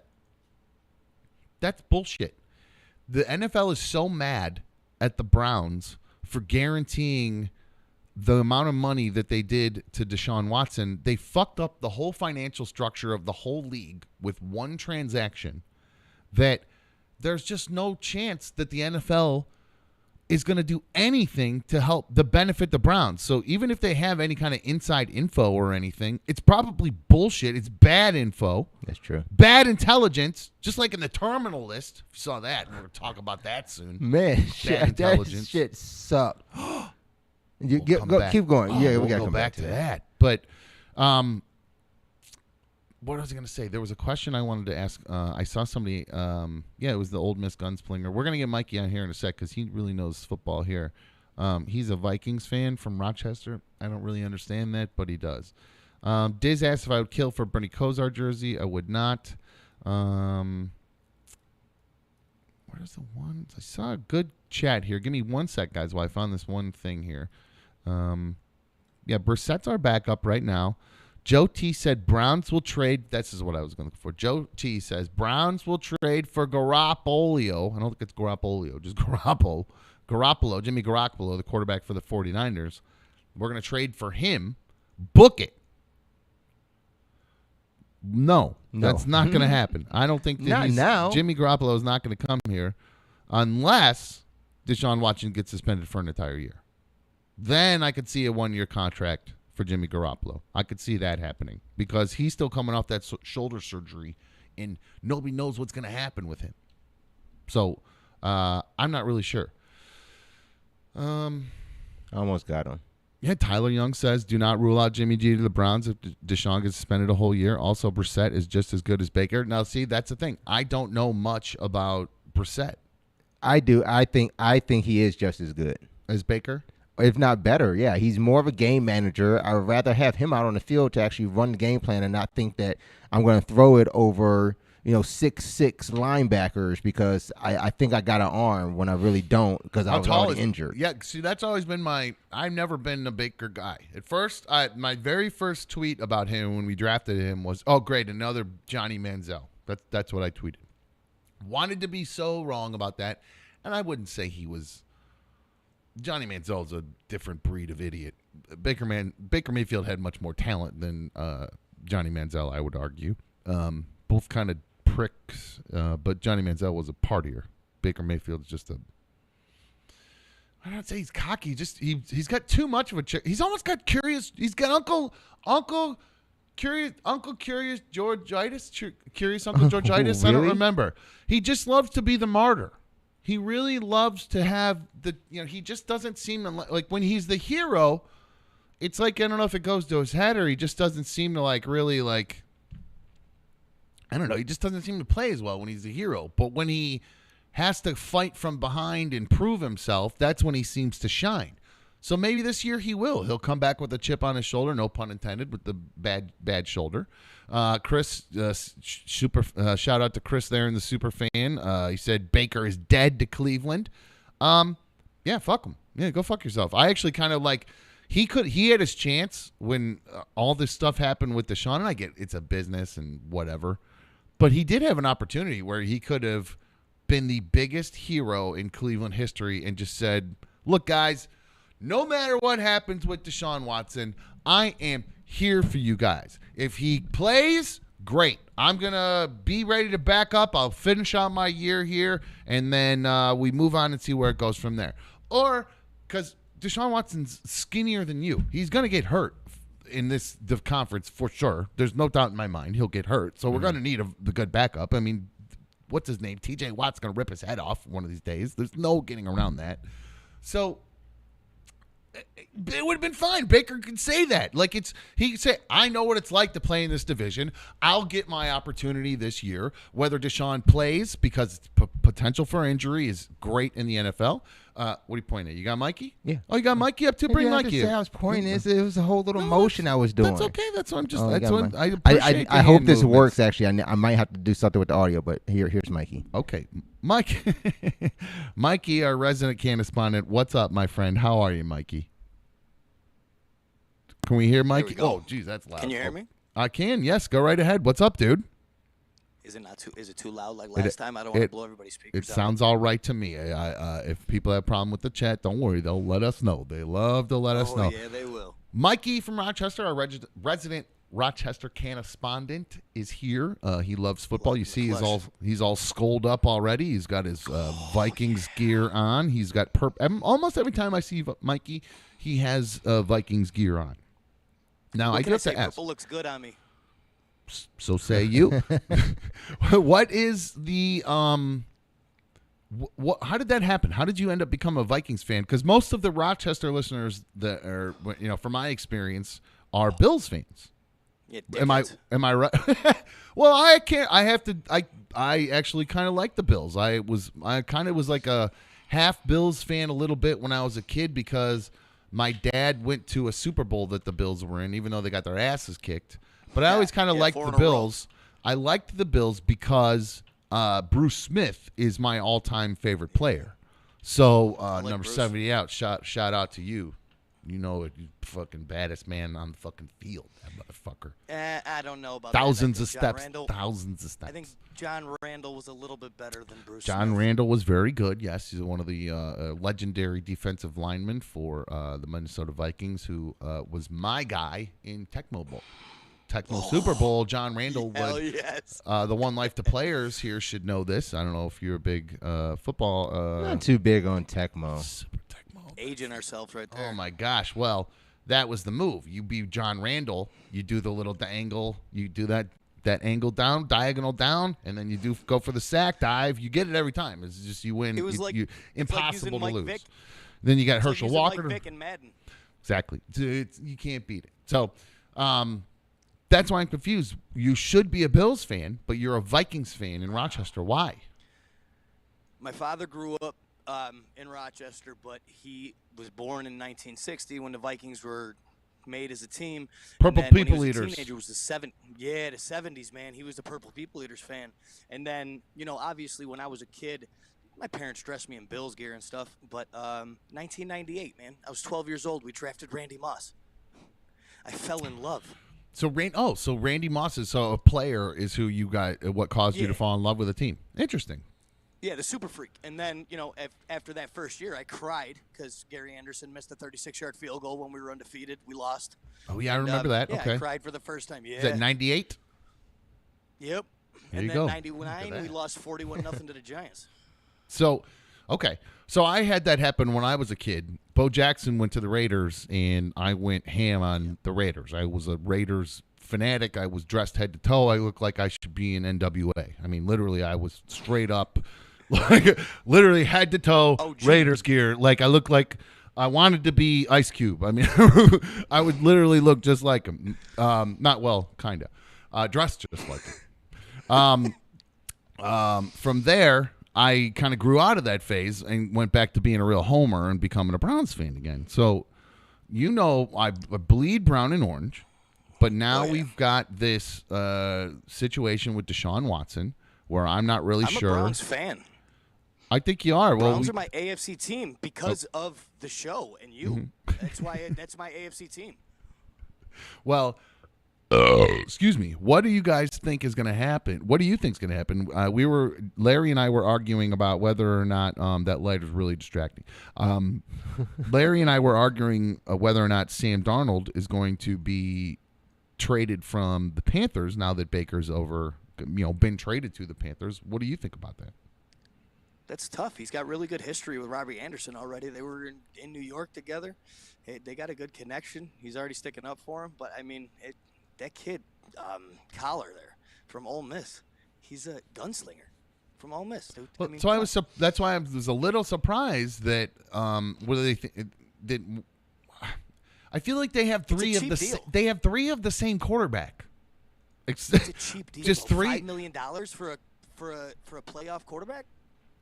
Well, I guess Well, he did win a playoff game, and so he does have that under his belt there. But I just, I feel like the Panthers have just dug themselves into a deeper pit of despair down there. They're gonna deal with the Baker drama that comes with it. His wife's already tweeting and posting stuff on Instagram of him all dressed up and whatnot in the gear, and I don't know. I find well, this is my question actually. Red 88 says, "Dumb, thanks for actually working this week." You're welcome. We work every week, don't we? Yeah, he's talking about something else. I think he's commenting about the others. Oh. The show that shall not be named. No, you could. Oh, they off this week? They are? Yeah. Oh, fuck it. Okay. Well, okay, you're welcome.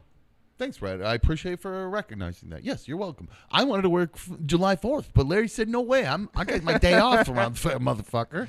Everybody else is off. Damn it, I lost exactly. I was going to ask you something, and I completely forgot what I was going to ask you. And by the way, Case Keenum will be your guys' backup before Brissett. I thought we got rid of Case Keenum. I like that. I like the idea of that. He's back. No, he's Stefanski's guy. Are you kidding me? What do you mean he's back? We traded to get Case Keenum back? What, did I fall asleep? And No. Did I miss something? Keenum was on your roster last year. We got rid of Case Keenum. He's no longer on our team. I don't. If I'm correct, I do believe he is no longer a Cleveland Brown. Oh, that's my bad then. Mikey wants to know what do you think about Bills. The Browns. Yeah, that's right. Yeah, the Bills signed him. I forgot about that. Mikey, Tyler wants to know how you feel about the Browns trading for Jimmy G if Deshaun gets suspended for a whole year. What do you think about the odds of that happening? Man, dude, they don't have much capital. You guys are out of money. The Browns. He's got a big contract, doesn't he? Not this year, no, because this year that's why people are so angry at the Browns. Not sports fans, women, and the Me Too movement are so angry at the Browns because when, as part of that $250 million guaranteed contract, this year he only gets paid $1 million. So if he's suspended for the year, he only loses $1 million of the $250 million. Because you don't get paid if you're suspended as part of the whatever they call it now, the sexual conduct, personal conduct thing, or whatever it is.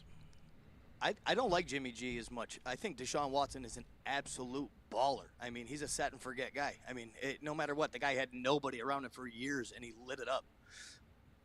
Well, people are saying, Chris is saying, Mikey, you're very sexy. Brian wants your mic turned up a little bit, so that's on me. I can give Mikey a little bit more there. Oh, I think that's on me, actually. I got him.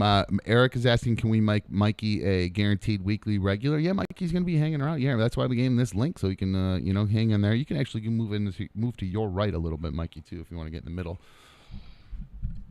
Just trying to take some of my own advice. I was going to say it. I mentioned that earlier in the chat. What? I'm off to the side all the time? Yeah, I actually kind of like being off to the side because I move a lot. You know what I mean? So I'm never going to, it gives me a chance to pop stuff every now and then. Keep you guys on your toes around here, okay? So am I. You already yelled at me for my lighter. No, and I'll be honest with you. Brap Attack says, football, overpaid millionaires throwing around bags of wind in their underwear. Gay. Take your tired take someplace else. This is America's fucking sport. It really is good. I do enjoy football so much. I was driving by. I was on my way. I don't know if you guys heard Darla jingling in the background there. I was on my way to get her groomed. And I drove past like a football practice field. And I went up. So I looked at that. I thought about the date. And I looked at B1. I said, it's almost time to strap up. Poor B1, she's so miserable. She just doesn't feel good right now. She's not feeling good now. So she got the monkeypox? I don't know what's going on around here. Yeah, Roberta's actually wondering if I was taking a lot of over-the-counter pain meds for my throat and neck because a friend of hers has taken more than recommended and broke out in red spots. Almost ended up in the hospital. Kidneys almost failed. That could be it. The day I was in a lot of pain, I'm not kidding you, I was taking I was taking 2 Aleve and then 2 Tylenol, alternating every 2 hours because I was in so much pain. If the bottle says take 2 to feel better, I take 6. Well, I wasn't doing that. I was cognizant of my liver because I have been drinking more than I usually do. And I know that you can't take Tylenol when you drink and all that stuff. So I did. Well, I did eat way too much. So maybe that's what it is. There's no new ones that have popped up. And B1 reminded me yesterday. I thought if you missed yesterday's issue, I thought I had monkeypox because I have swollen lymph nodes and little red spots all over me, which is what monkeypox is. But it turns out that it's, well, just mosquitoes? I forgot that we sat out on 4th of July and we had lunch outside. Told you. And I was getting bit while we were out there. I completely forgot about it. So it's probably not monkeypox. But I did jump right to monkeypox. Yes, but I did think that it was with. Like I said, I passed football. I saw B1, and I said, "Man, it's almost time. It's almost time. Down, man. Time for them to start strapping up again. Time for the boys to strap them up." Oh, it's almost time for the fantasy drafts. I mean, it's almost time, man. Oh, I am very excited about the future. Fantasy football is going to be big here. If you don't like football, you're going to be very angry because during football season, you're going to get a lot of football guys. I hate to break it to you. It's really my favorite thing in the world. So you're going to get a lot of Fantasy football Fridays. Well, don't, Mikey. You know the rules. We don't name that. Cut him. He's out of here. No, cut him out of here. He's out of here. Cut him. You know the rules. This motherfucker snitches me out, and then he tries to name a segment on my show. All right. And he tried to take Friday too at that, man. I do want to take a quick one because, I'm going to be honest with you guys. The antibiotics that I'm on for my sore throat are just running right through me, and I have got I don't have diphtheria. I have something that rhymes with diphtheria pretty bad right now. So I am going to take a quick break for round 2 of the Double D. And when we come back, I think happy hour actually already started. Happy hour, second hour, always happy hour here on another dumb show. Oh, cheers, Larry. Cheers. And cheers to you guys. Appreciate you guys joining us here on another dumb show. Crack some cold ones. Do it responsibly. Don't be a dickhead and watch my show and have beers and then drive somewhere or something. Get some Uber Eats. All the local restaurants are on there. But they say don't use it for whatever reason. They want you to literally call them directly, but they don't drive it to you. So what the fuck am I supposed to do? Oh, you on one of those boxes again? What? I said, you on one of those boxes again? Shut up about my soapbox. All right, we're going to take a quick break. We'll be right back in another dumb show.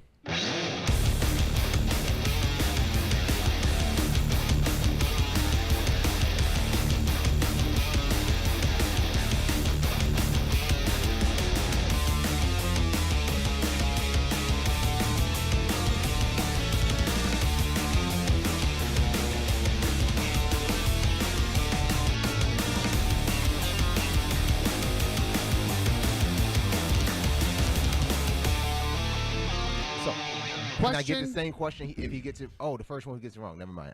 Never mind. I got it. Okay. Question is for Lou. Who led the Continental Army?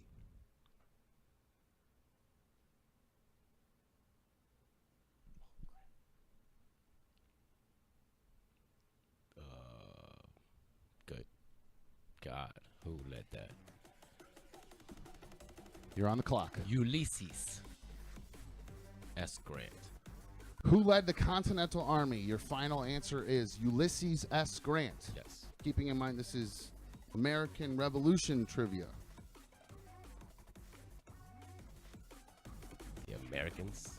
I honestly couldn't tell you. Lou is so mad, and he's about to get even more angry because, unfortunately, Lou, the person who led the Continental Army was George Washington. Of course, sadly, yes. Of course, he did. Ulysses led the.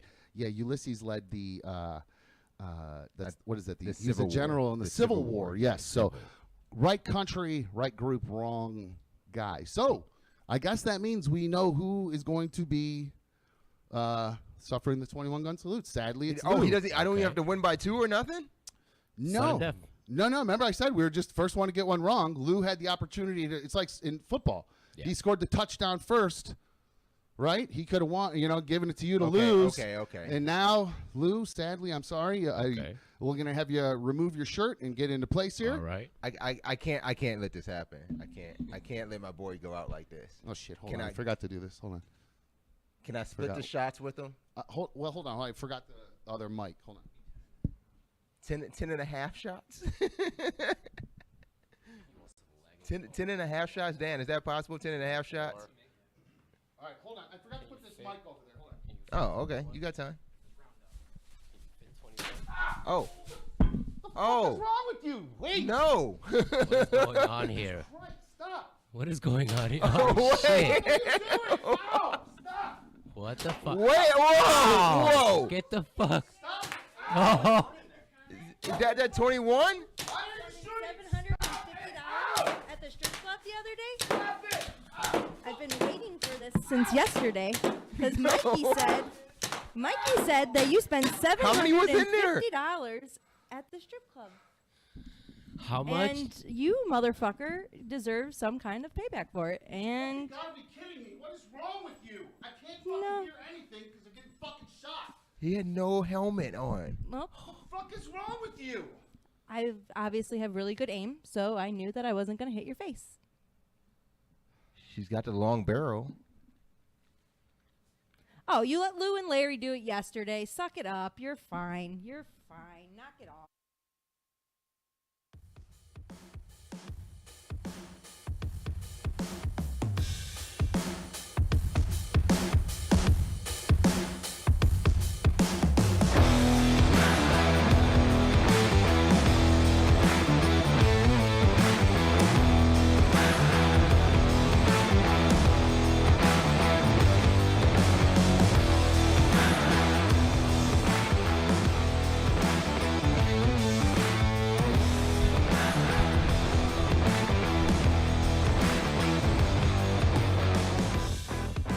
Welcome back to another dumb show.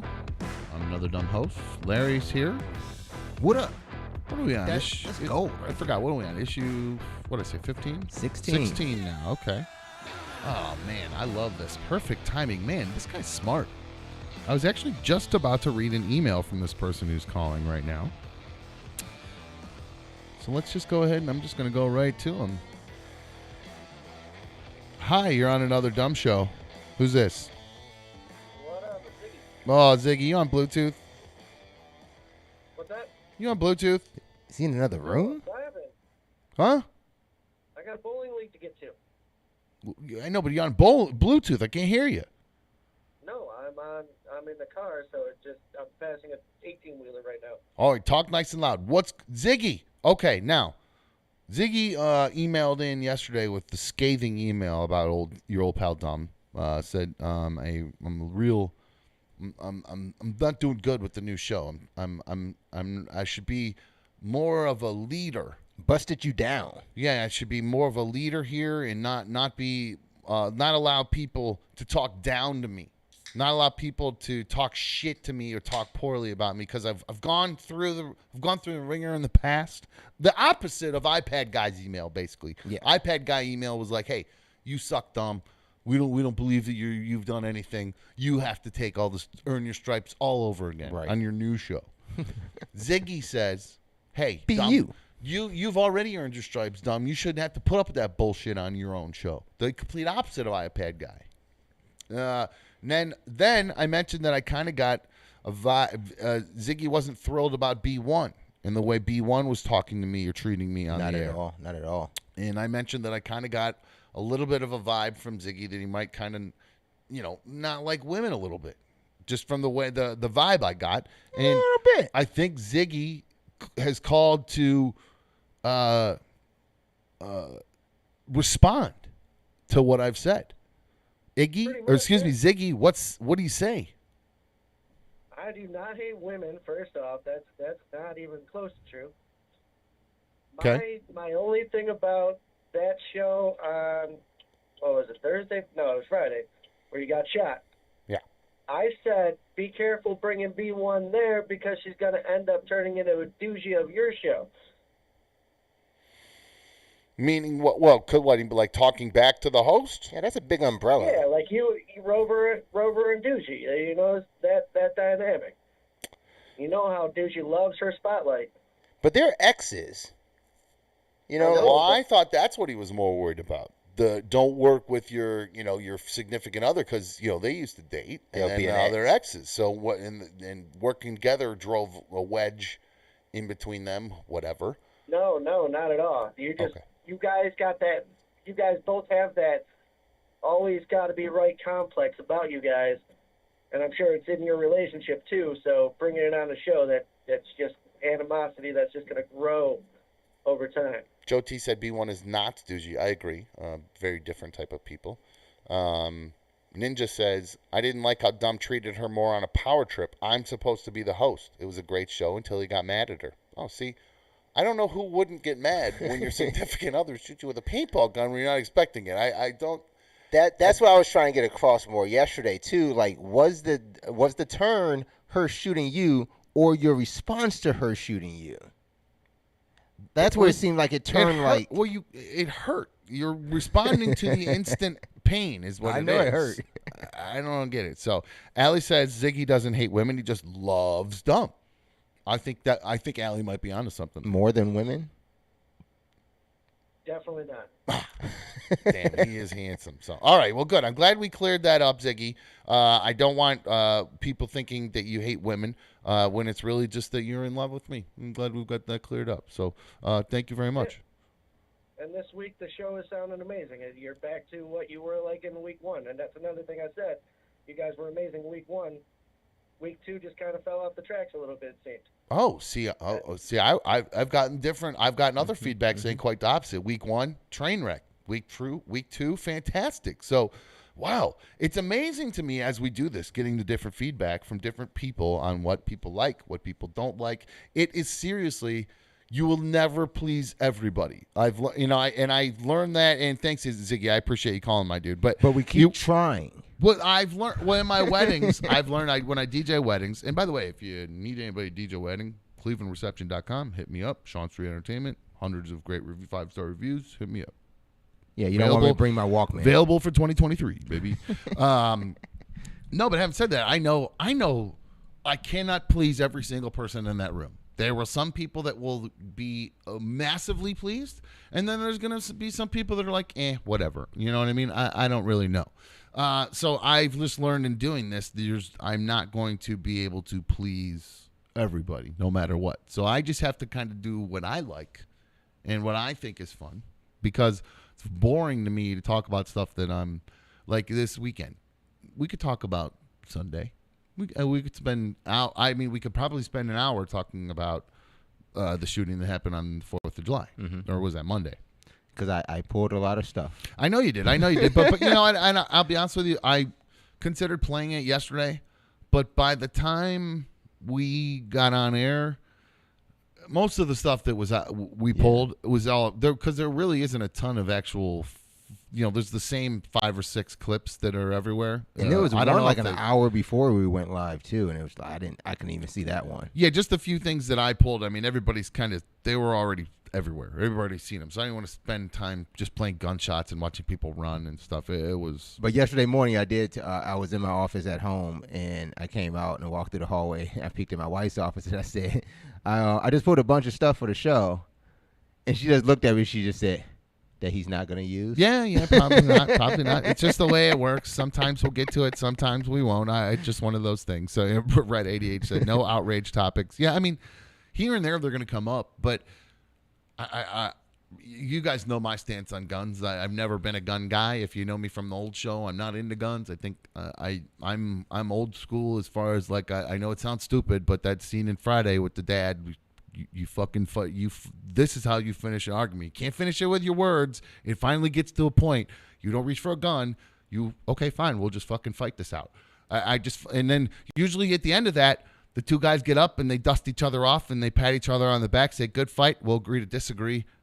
And that's the end of it. And then nobody's dead. And that's, somebody's got a broken nose or knocked out tooth or something. To me, I find that to be, it's kind of pussy shit to me, guns. And I'm not calling everybody that owns a gun a pussy. To me, it's if you finish your fight with a gun, that's some pussy shit to me. When you bring that up, I'm a bad dad, but not for why you think though. I don't think you're a bad dad. I think I've yesterday I thought I gave you some what I thought some constructive criticism as a father on how I would have done something, but no. Nobody's a bad. There's plenty of bad dads. Apparently, the parents of that shooter were very bad parents, and I wonder if that's probably more of what it has to do with anything than that. The gun is not the issue. It seems his parents were kind of flighty. They were divorced or separated. The mother would the one. So I saw there was a lot going on there. Yeah, I saw a quote from one of the teachers in the school saying that the shooter, when him and his brothers and sisters were in school, the parents the teacher specifically remembered those kids because the parents would forget them. The parents wouldn't show up to pick them up from school, which is as a parent, that is the one thing you never could ever you never let your kid think you're not going to show up to pick. If you're late, you make sure they know somehow. Or if you're not, something changes, you make sure that was always something that, or is always something with the kids you just don't do. So that's such a weird thing to do to your kid, and it's just gonna you make your kid. And you gotta stand out. You stand out. Yeah. You make your kid feel like they don't matter. I mean, there's no way to make a child feel more like they don't matter than to fucking forget them somewhere. Forget them. And Joe T's yelling, "Guns are awful. Ban automatics." I mean, because I saw in this whole thing with the shooting, the parent, there was somebody saying, "Should you hold the parents accountable for this?" He's 22. Right, 21. How are you going to hold the parents accountable for bad parenting five years ago, 6 years, or 18 years of bad parenting? I don't know. Apparently, the laws are written to hold you accountable in negative months, so you might as well. What do you mean in negative months? So you can't abort, right? So boom, from there you're responsible. So might as well be responsible at 22. Well, yeah, I mean you're still responsible. I mean you made it. I really don't know what to do about it because, again, I don't like guns, but it seems like that it wasn't the gun the problem. It was the parents weren't there for the kids, and they made the kid feel like it didn't matter. Abandonment issues, so easy to cause that in your kids. Red 88, you're absolutely right. That is one of the. My parents never abandoned me, but I felt my mom kind of did.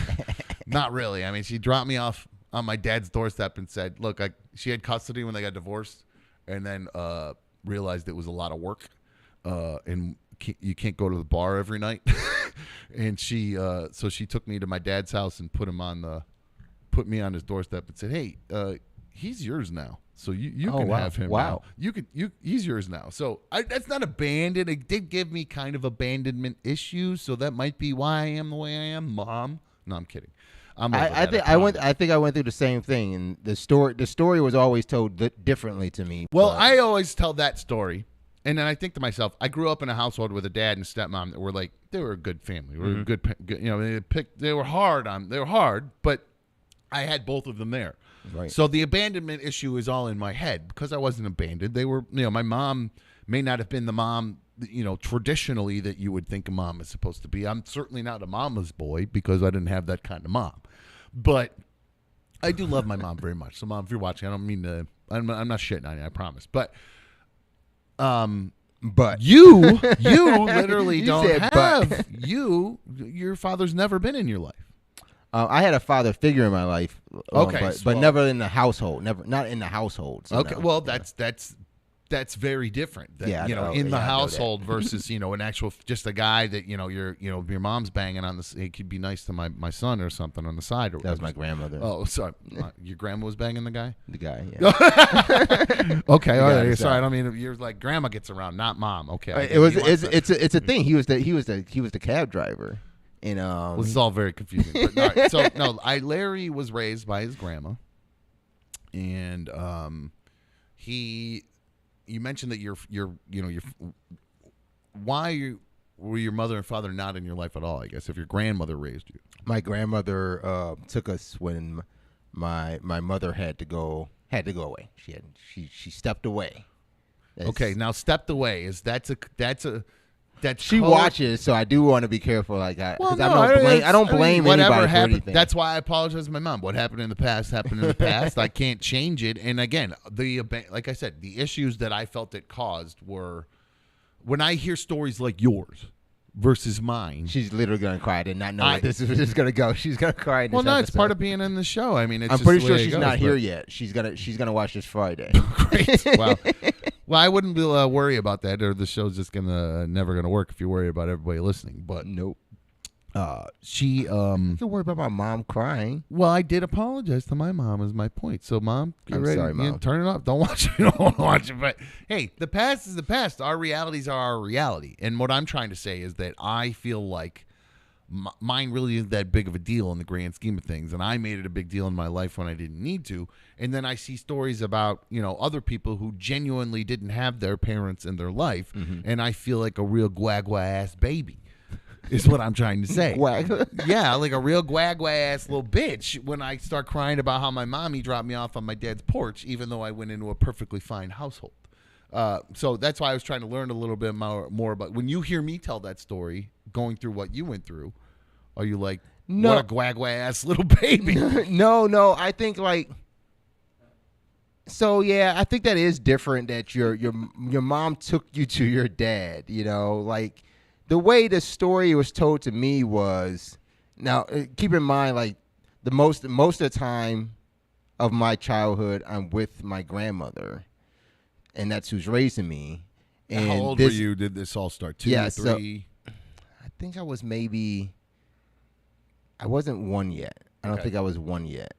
Okay, I was about to be. I think I might have about to been 1. You're a baby. Your mom has you. Is she married? Single. She's single. She's it's me and my brother. She was probably 20 at the time, 21. So young, 20, 21. Yeah. She already has. You have an older brother, so she's already got one son.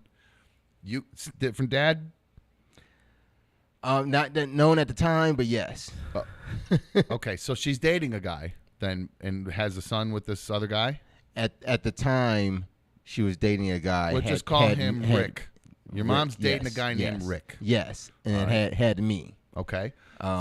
So Rick finds out about this, and it turns out that Rick has nothing to do with it. Did he? Oh, so your mom? I don't know. Actually, at this point, I don't know where Rick was at this particular point. So he was already not there. Okay, so your brother's dad, or he could have been, but I don't know. Okay. So now I'm very confused. I seriously have no idea where we're at now. So my mom was with me and my brother. I was about to be 1. Yeah. He was just turned 2. We were all living with my grandmother and her mother. Okay. At the time. She one day left in a cab. I was told later on from her that she did talk to my grandmother about leaving and what she wanted to have done. Okay. So similar almost sounds like to my mom. She just couldn't handle it almost. Yeah. Okay. But when were you told that? Like how old were you when you were dropped off? And then when were you told that story? Oh, that day. My dad. Oh shit. My dad picked me up. How old? I was 3.5. He picked me up from my grand. It's one of my, maybe a little young. I'm trying to remember how, but I can still see it in my mind. The whole trip from being at my grandma's house in Chagrin Falls, dun, dun, dun, dun.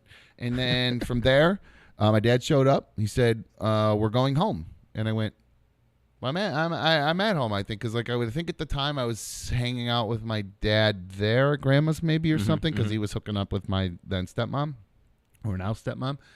And so I said, okay. And we drove. Remember, we get in the car, and we literally were in the car for 5 seconds. We turned out of the driveway. We drove a half a block, and I saw this one house, and I can still see it. It's this house with these arched windows. And I said, is that the new house? Because he said, we're going to a new house. And he goes, no, we have a little bit of a drive. And I just remember at that moment going, this isn't good. What do you mean we have a little bit of a drive to go to home from Grandma's house? Because Grandma's house used to be 5 minutes from home. So now I had a long drive. So I already was uncomfortable.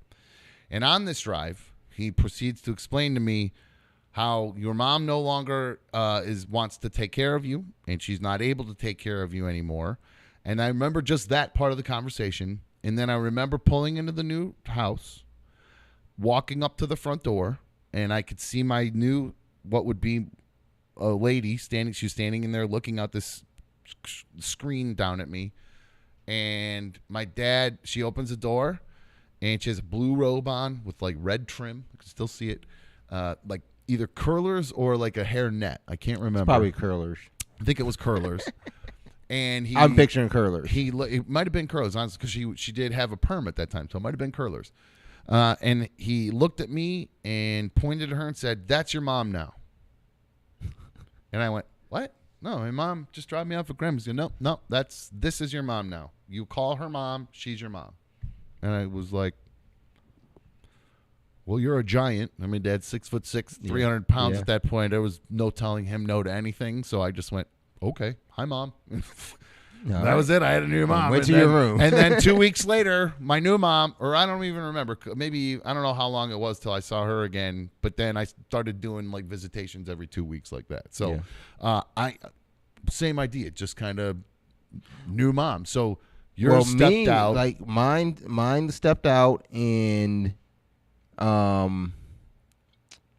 I guess it was that she was supposed to be back. She was gonna come back. That's what she had told my grandmother. She's going for some milk. That's the line. That's, she's going I tease my kids all the time. Yeah, like, I'll go get some milk. Yeah, don't say that, Dad. They love it. But I guess after about a month, my grandmother ended up.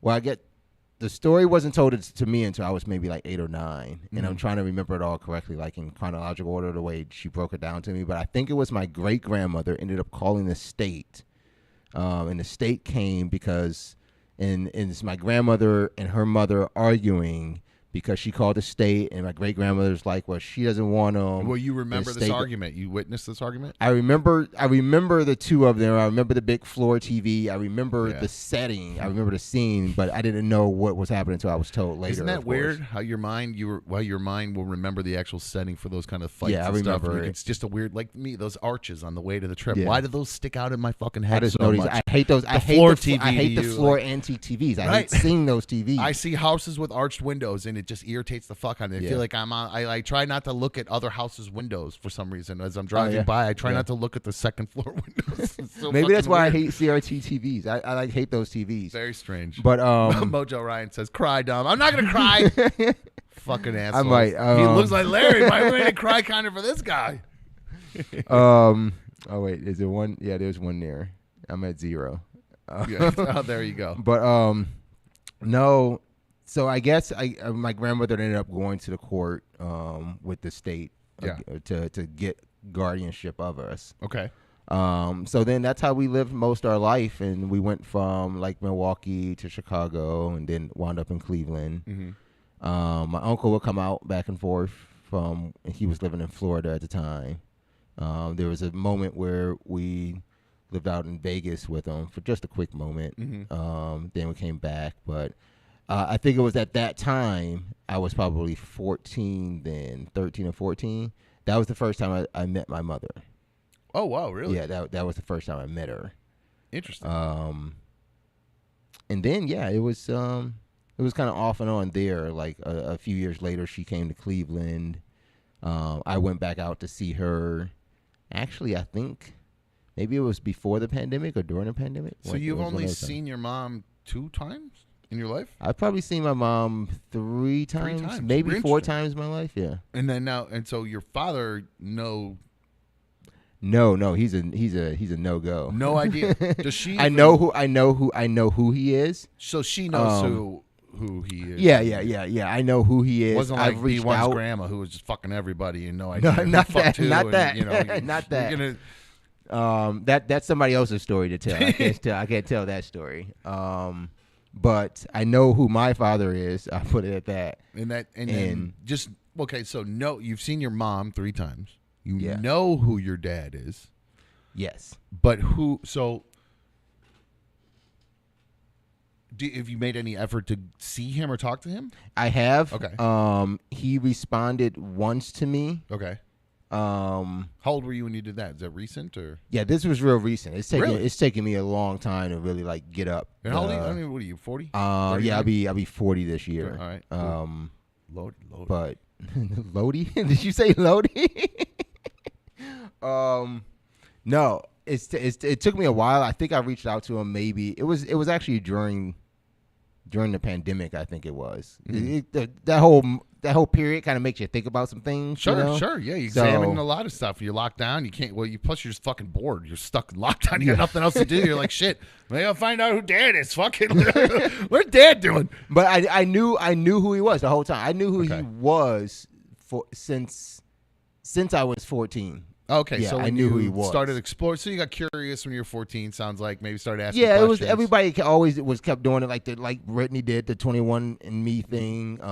I never did it. My brother did it, but I never did it. I never really had an interest in doing it. Okay.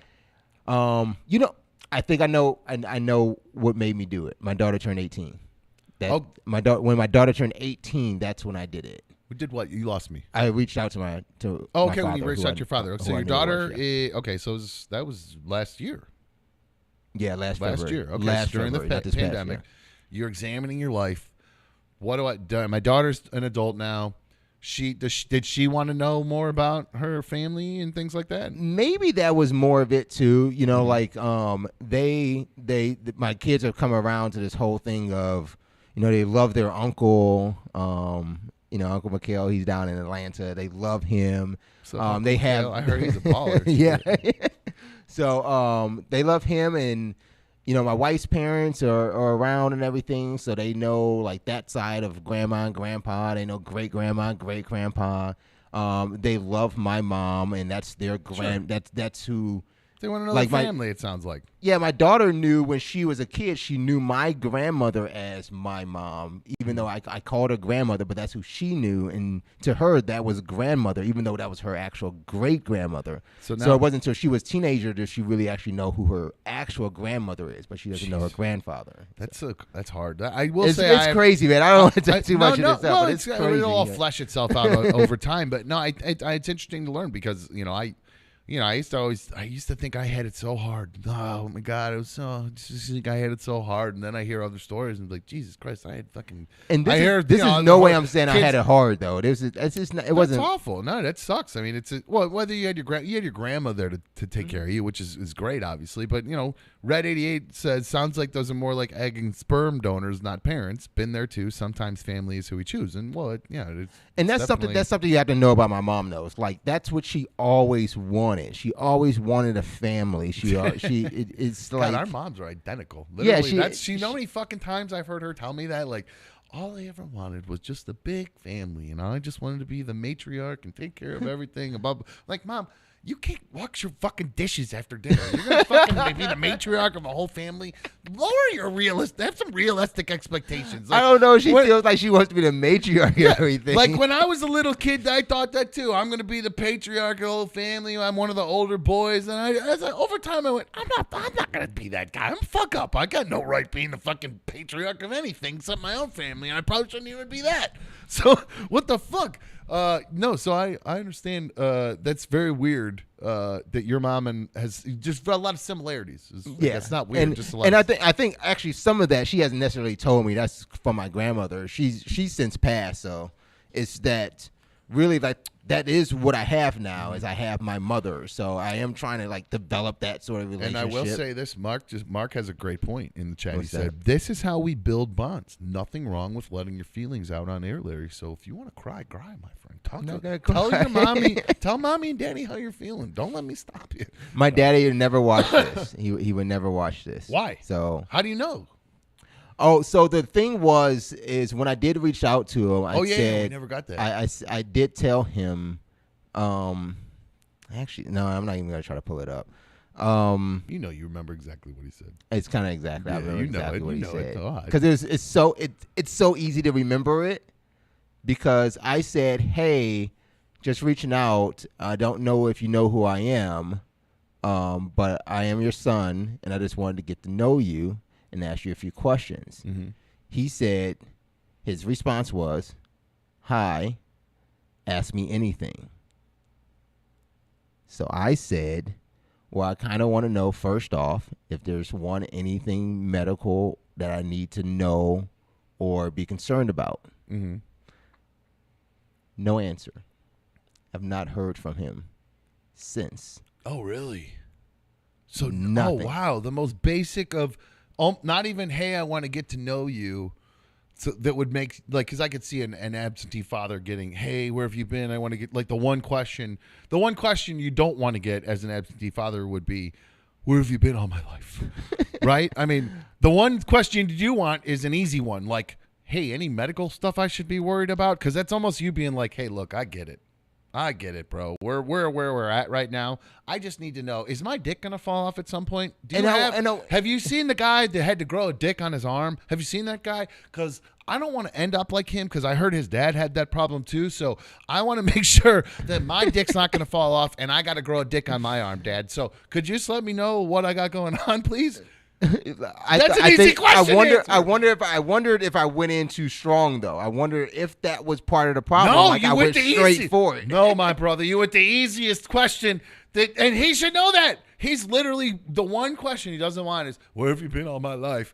Well, you know, what did I do? Was it my fault, Dad? Like, those are the questions he does not want, and he got the easiest fucking one out of all of them. Wow, I can't believe it. And so then, I followed up a couple months later. I said, "Hey, I don't know if you got my message. I would still like to get to know you if you can message me back." And it's still nothing. So. Oh man, that's a bummer, dude. Like I said, I'm not the one missing out. I think he's the one missing out, and I think my kids are. Oh, so man. that's where it comes down to. Y'all stop it. I'm gonna stop reading the chat. Y'all making me cry. No, you cry. Don't let me stop Nope. it, dude. No, I do feel bad. I got for it. your I got kids. it in. It is bad for your kids in that sense because you get to the point where you're like, it's funny.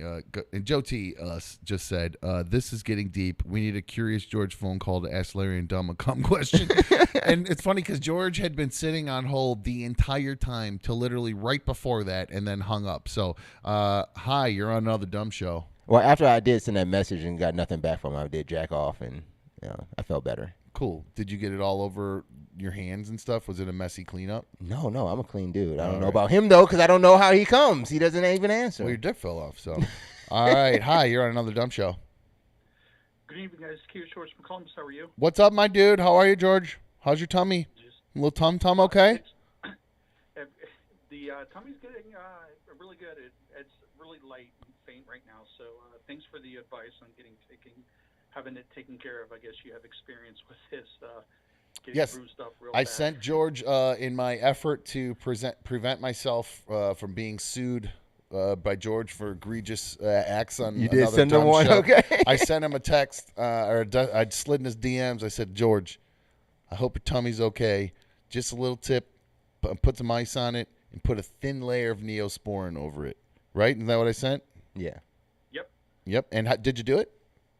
Yeah, I did. Perfect. I wanted it to be gone. I got vacation coming next week, and I was like, oh, man, I can't have this massive bruise on my stomach. And George, are you on a speakerphone or Bluetooth, sir? No, I'm not. I'm actually on my cell phone. I would never go on speakerphone. It's not loud for me. I don't know why it's blasting your ear. No, he's not. He's not. I'm just trying to. Let me try this. How about that? That a little better? George, go ahead. Yep. That's better. Okay. Can you guys hear me? Yes. Good? Okay. I hear you now. I know I had to change a little setting here. Again, fixing some stuff on the fly. George, what can I do for you, my friend? Okay, so I didn't have any cum questions, actually. I heard that earlier. But I couldn't call yesterday, so I actually had like two questions. But if you're like, George, no one, then I'll go with one. But I'll leave it up to you to decide after my first question. We'll see how the first question goes, George. Of course. That's fair enough. So you guys actually been working together for a couple weeks now, and it was so awesome to see how you guys handle things after the show. Thanks for the beer, Dumb, and getting to watch kind of like what you guys do behind the scenes, which is quite a bit. You don't just turn it off and go home. There's a lot you guys do. But hold on, George. Hold on one sec. I just have to read this chat before it goes away. Freestyling 3231 just said, "Shit, Larry, dude probably thought you were looking for a kidney." That's what I was trying to get at. Funny. I thought I went way too hard on that question. Funny. No, he's just asking him. Yeah, seriously, do I have diabetes? I got to worry about. I think I might follow up and just ask him, like, "Hey, I just really want to know if my dick is gonna fall off." Especially like black guys, you guys have specific like illnesses too. Like you guys are more susceptible to sickle cell anemia and shit like that, right? I was about to say they're not specific dick problems, but okay. Ooh, I lost my screen over. You can kick that HDMI for me over there. But no, go George. I'm sorry to interrupt you. That chat made me laugh. Go ahead. No problem. So now that you guys have been working pretty close together and stuff, Larry and would you be able to mention or name one thing without any repercussions of being let go or anything like that? Larry, is there one thing that you wish just Dom would change about himself to make life easier in the workplace? Like does he procrastinate, or I know the answer is he just can never make decisions? So that's for you. And then for Dom, what about the other way around? Larry does quite a bit for you with the show and all that, but is there something you're like, God damn it, Larry, I wish you would change this, but I've never had an opportunity to voice this. Is there anything you would change about Larry? Let's see. All right, Larry, I'll let you go first. Go ahead. I think I already know Larry's answer, but I'll let you go ahead. I'm trying to. He said any one thing, and so many things ran through my mind. So I'm trying to actually boil it down to one thing that I would ask. That that's the question is like, what I would change or ask you to change. One, I think of our work relationship. He's asking about what aspect of our work relationship would you change? I think let's train on how to make video clips. I know how to make video clips. I just don't feel like doing it. There's the change. I knew the answer. I knew that's what the answer was. Actually, I thought it would be stop giving me stuff to pull and then not talk about it. But that's just the life of the guy that pulls the clips. But see, like if you knew how to pull it, or I did. If you know how to pull it, if you would pull it, then you wouldn't have to give it to me. Well, so yeah, that's a combo. That's a combo request there. Well, that actually is one I think where that's just a. Pull your own damn clips. Well, I can't do that from home. That's the problem. And why not? You got that beast of a laptop. What do you mean? No. It's not that I don't have I don't have the actual clip, and it takes an hour to download it once I get home. By the time I get home, I'm already asleep. Download it from here before you leave. To the laptop? Yeah. I have to take it off the network when I leave because I take the laptop with me. It loses. Download it to the hard drive of the laptop and go home. It takes an hour. Here to download it here? I think so. Actually, I haven't done it, but if you're doing it, and I'm doing it pretty fast. Oh, well, then okay, workflow problem. I might be able to send you home with a copy of the show. That I would love that. That would be. It might be like that would be fantastic. 9 gigs. I would prefer though that we get the hard drive I was talking about, and I could just remotely grab it. That would be much easier. I can even show you how to remotely grab the other one. But that would be great. Then the problem solved there. So that was going to be. Thank you so much, George, for helping me solve this problem. Yeah. What can I change for you, Dom? Oh, I know what it is. Let me hear. What do you think? You need to get in early, don't you? Oh, I would live here if I could get in early. If I had a key to this place, I'd be here at 7 a.m. Seriously. That'd be it. That'd be the only thing I could change. If I could get in here and run the show, I'll even open I'll open the fucking front for your ass. I just need to get in here and start working because you're busy, Lou's busy, so I need to be. So I'll take you guys a little behind the scenes of the way it worked with the old show I was on.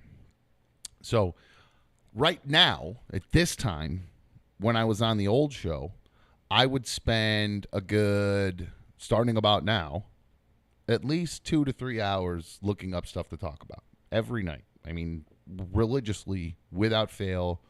It was my life. I've showed you my search list, how I did it, and I went through every single one of those. Which is genius. That your list is genius. Thank you. I appreciate that. It's very good to find things that are to talk about. However, I get home from here. This is one of the things, actually, I'm glad we actually brought this up, George, and I'm going to let you go because do you have any other questions? You do have another question. So I'm going to put you on hold, George. We'll come back to your other question. His first question was good, so it passed the test. We will hear the second one. Okay. He passed the test. And I think I might have to, and I can't see the chat at this point because I lost my monitor over here. So you talk, I'll fix that. I think I don't know if it's the power. It might be the power. Did I kick the power out or something, but I can't see. Well, I lost one of my monitors, guys. So if I seem a little distracted, that's why. But I am considering potentially, if the time works good for us, if we remain moving forward at this time, now that Larry's not doing the school thing, and I know it would be stupid to change the time in the first month, personally, but I actually think if we are going to change the time that we do the show live, that now would be better to change it than down the road. But again, it's not the end of the world. Shows change time slots, and radio, that happens, but not that frequently. So I'm on the fence with that. Also, if we do stay at this time slot, I don't know that I'll be able to keep up happy hour every night. Be honest with you, because if I'm tipsy, I leave. By the time I leave, I'm not tipsy anymore. I'm good to go. I drive like a weight, but I'm tired then when I get home. You have beers. Once you get over that little buzz, you have a beer and a half. Get a tiny little buzz. Half hour later, it's good to go. You're gone. But you can still call it brunch hour. But then I go home at whatever time, 9-ish, 9:30. I go home when we're done here, and then I'm immediately tired. And then I wake up and I have my other business to run. Yeah. And then I got to get back in here. So if I were able to get in here early, I could do all that from here, basically. I could run that and do that and run this and I could kind of multitask a little bit better. Because right now I am at the mercy of back and forth, all that kind of stuff. So I think maybe one of the things I could change of that then is because I do have my home office. That's probably off. We'll get into the nitty gritty of it off air. But that's to answer George's question. Really, I think that's really where moving forward we have to work on prepping more for the show. Because behind the scenes, like I said, I would be working 2 to 3 hours on prep, putting in 30 stuff. Not 30, maybe.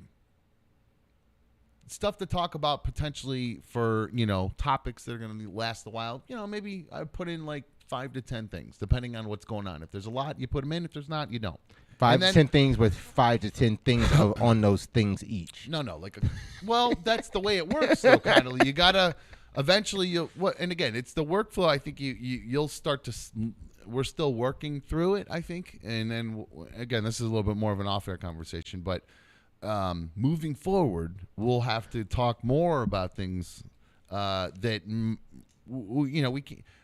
Here's what I'm just going to tell you: you and I will run out of things to talk about in a week if we don't prep more. Is all I'm telling you right now. Yeah, and you will regret it, and Lou will regret it, and I'll start getting angry because I know exactly what we need to do and how to move forward and the things we can talk about to be successful. And it doesn't mean I'm trying to do the old show, because I have plenty of other stuff that I used to want to talk about there that we never got to talk about. So those are the things, like I said, why we'll be very dumb-centric here, because it's the shit I want to talk about, and Larry better start liking the shit I like. No, I'm kidding. We just need to work through a little bit more of how we prep, and that might fall into whether or not this is the right time of day to do the show based on our schedules and other people's schedules. So, and that doesn't mean we're going away or anything, because nothing's changing right now, because that means I got to start thinking and doing work and all that stuff. So George is on hold, but I do want to, or he's actually not on hold. He's been sitting there quietly this whole time. But first off, I do want to. What's that? Go ahead. Can I answer Diz really quick? I take offense. I can't see any of the chat. I know you can't. Is he saying something that's causing a? He's saying that we do a 2-hour show. He could throw clips together, no problem. It's easy. It is not as easy as you think. I know you do video editing. My background is video editing and graphic design. I don't run just OBS. We are fully broadcast over here. I edit videos. I got After Effects running out here. Premiere. Look, I'm doing the damn thing. This man just asked for 60 fucking clips a day, all right? I don't know what you want me to do. Hey, man, I promise you I'm not trying to make anybody's life harder. I'm just trying to make things great for all of you.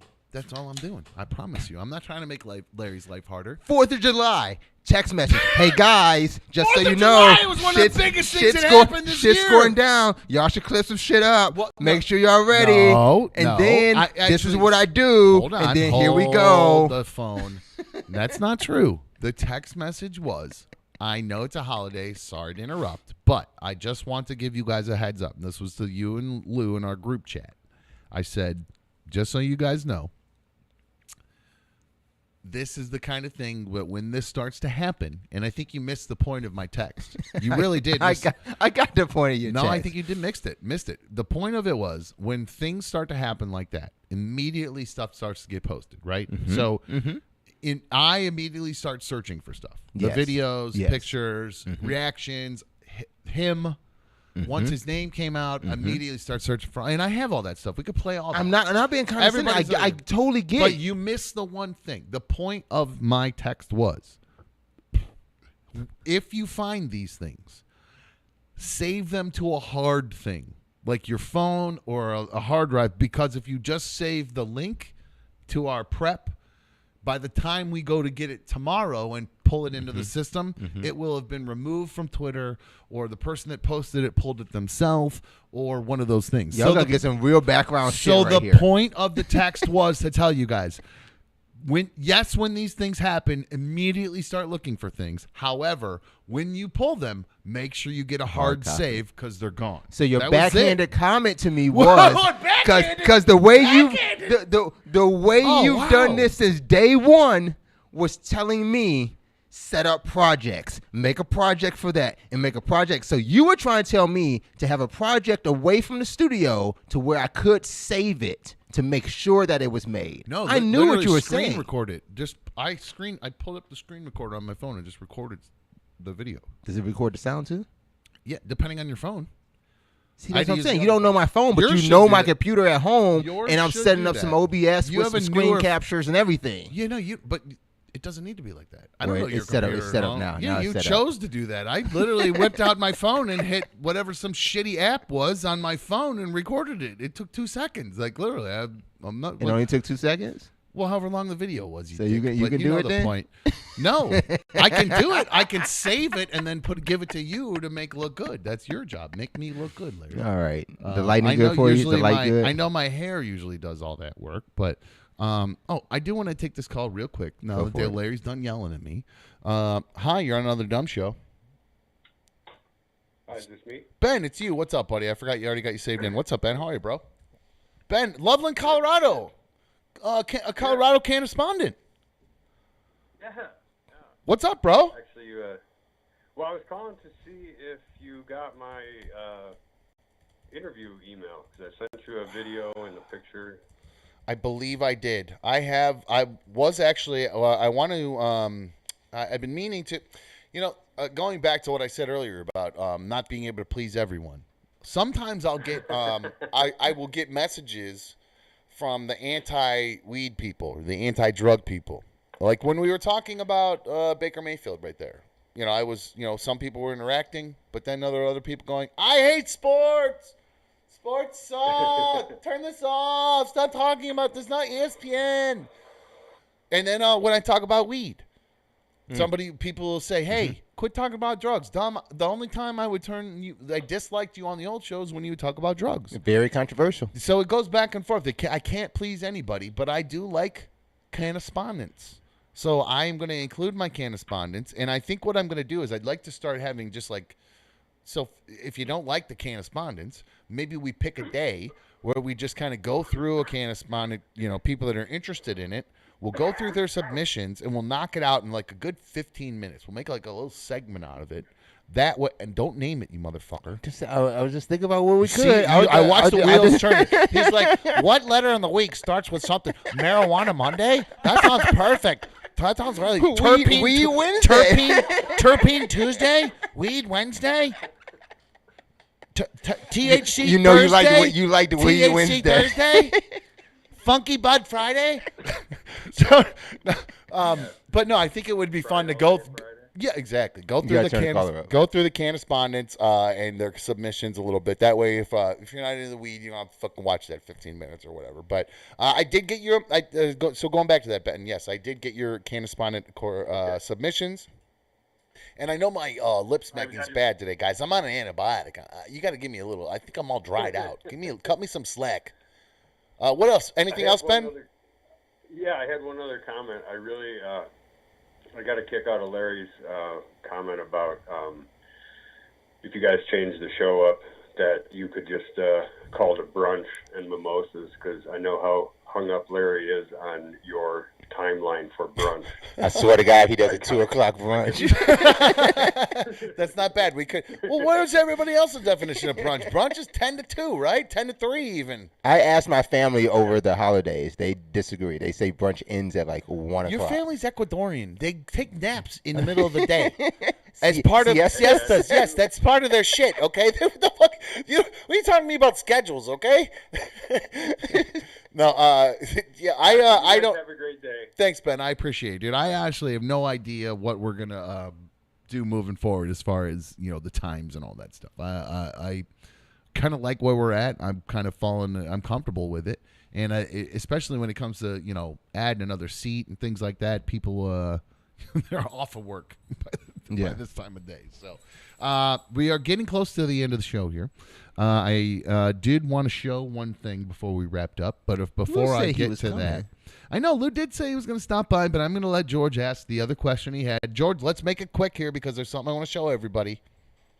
Okay, I'll be super quick. I don't have to answer the question because I have to let you know when you put people on hold, when you have another caller on, we don't hear that caller. That's because I'm a doo-doo head and picked up the wrong line when I grabbed him last time. So you should, yes. Ben should have been able to hear you, but I grabbed the wrong one with Ben. So go ahead. I'm sorry. Okay, so my question is, if you guys didn't have the fear of getting arrested or getting in trouble or anything like that, and I'm not talking about murder, just beating someone's ass, could you each name one person who you would want to beat the fucking shit out of without getting arrested, no repercussions, no getting fired, no nothing? Yes, nobody you would ever know. It's my best friend's older brother. It's my mortal enemy. Anytime the two of us see each other, we will fight. Period. No ifs, ands, or buts. I've told B1, if I ever see this person somewhere, he's in another state right now, and it's coming. If I ever see you, it's coming. And same way. He feels the same way about me. Every time we see each other, we will fight. He treated my best friend like shit. He's a druggie, the worst kind of fucking pillhead loser fuckface you'll ever fucking meet. And he used to getting pulled over all the time. And he looks like my best friend, who's his younger brother. And he would give my buddy's social security number. He would say, I don't have my ID. And then he would use my buddy's info, his younger brother's info, to the cops to get himself out of trouble. What? Yes.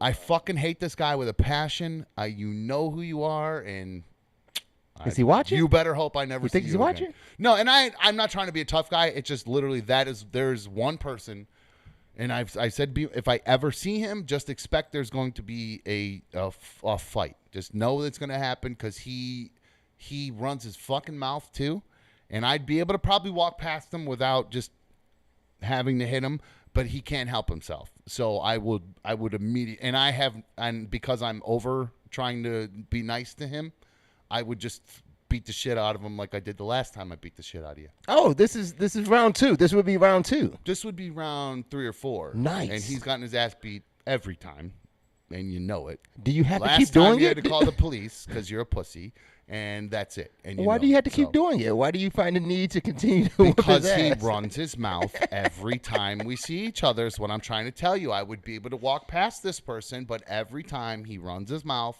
Damn. And he ends up getting choked. So that's all there is to Damn. it. That's the answer to that, George. What's your answer? Your dad? No, I'm kidding. No, probably not my dad. Oh man, it's like I'm not a fighter. I'm really not. I'm either. not a I know people for some reason think I am. Yeah. I've just been in a bunch of them. I'm not. I've never ever. I've started one fight in my life. It was with that guy. That's it. That was it. I'm not like people always say dumb wolf tickets. I'm not. I have no interest in fighting people. I'm not interested in it. But if you push me to a point, I will eventually get there. And usually it's when you fuck with the people that I care about. That's See, I would do that. I think there's been nobody. I guess there's been maybe one guy with my daughter that I wanted to punch, but nothing. Maybe he's good. Did you say that on purpose for my little tease for tomorrow? No, it's just one guy I just wanted to punch. I thought that's what we were talking about, beating a dude up. No, okay, so or a girl. Can it be a girl? I tell you what will I don't know.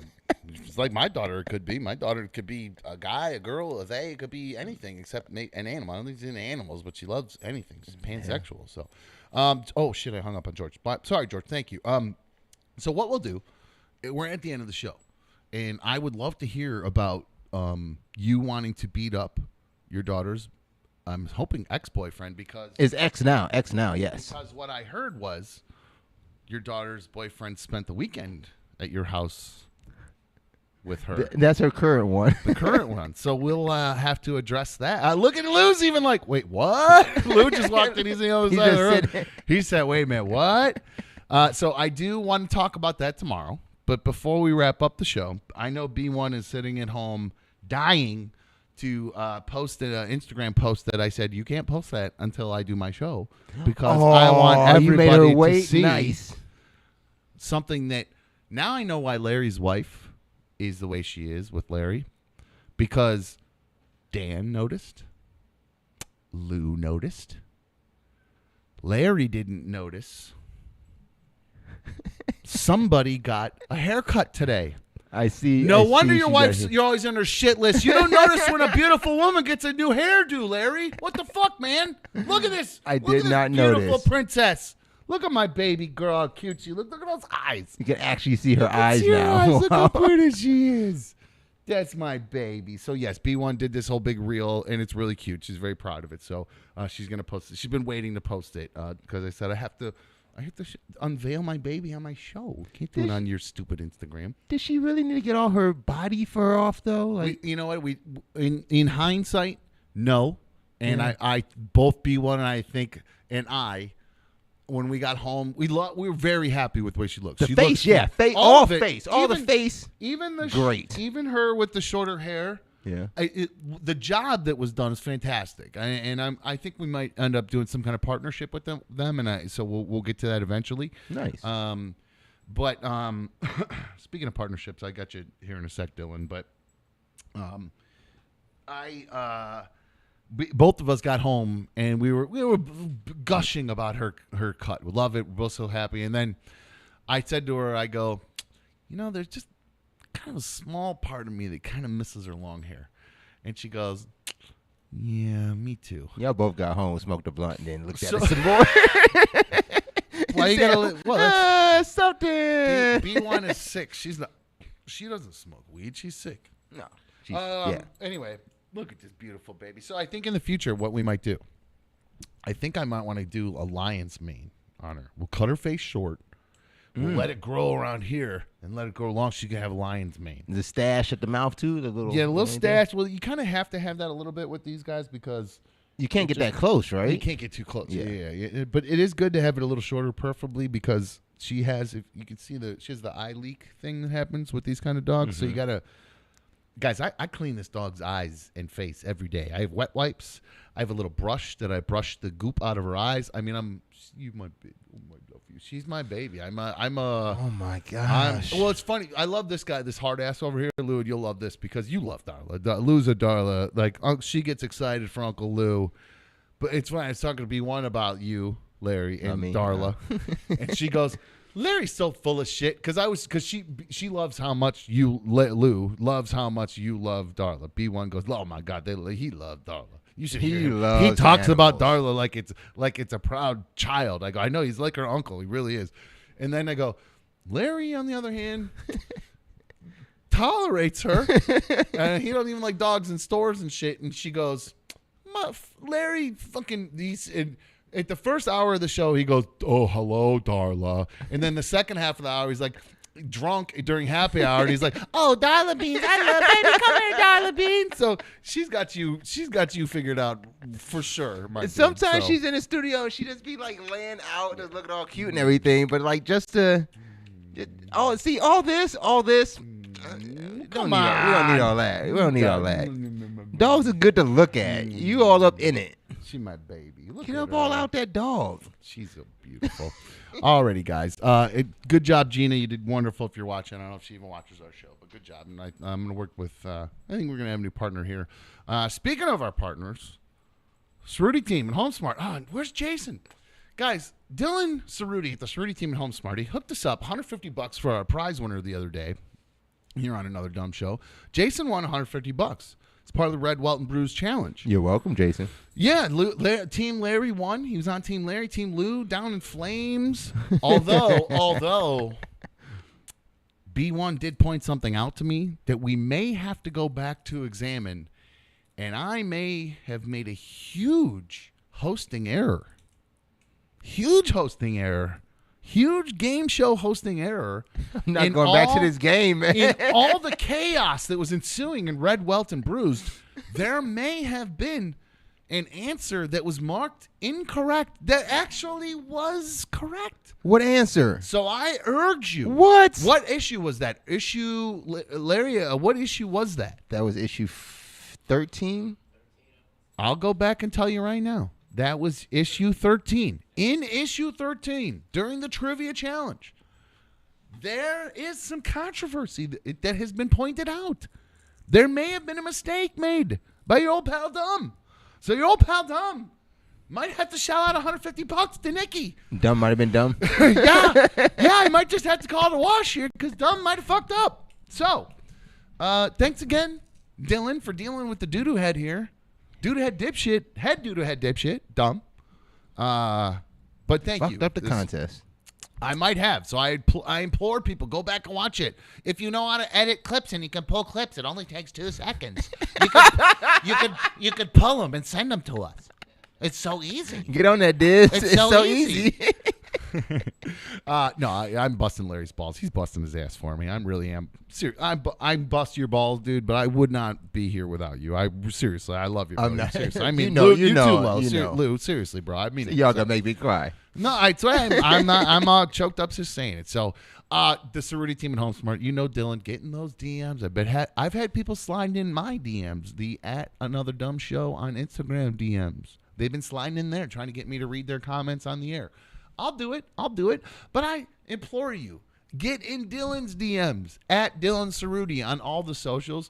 It's Dylan with a Y. Speaking of that, I got a real hater. Some guy named Dylan with an I.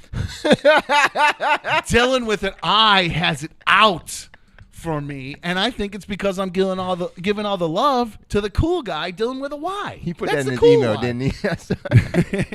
So, shout out to Dylan.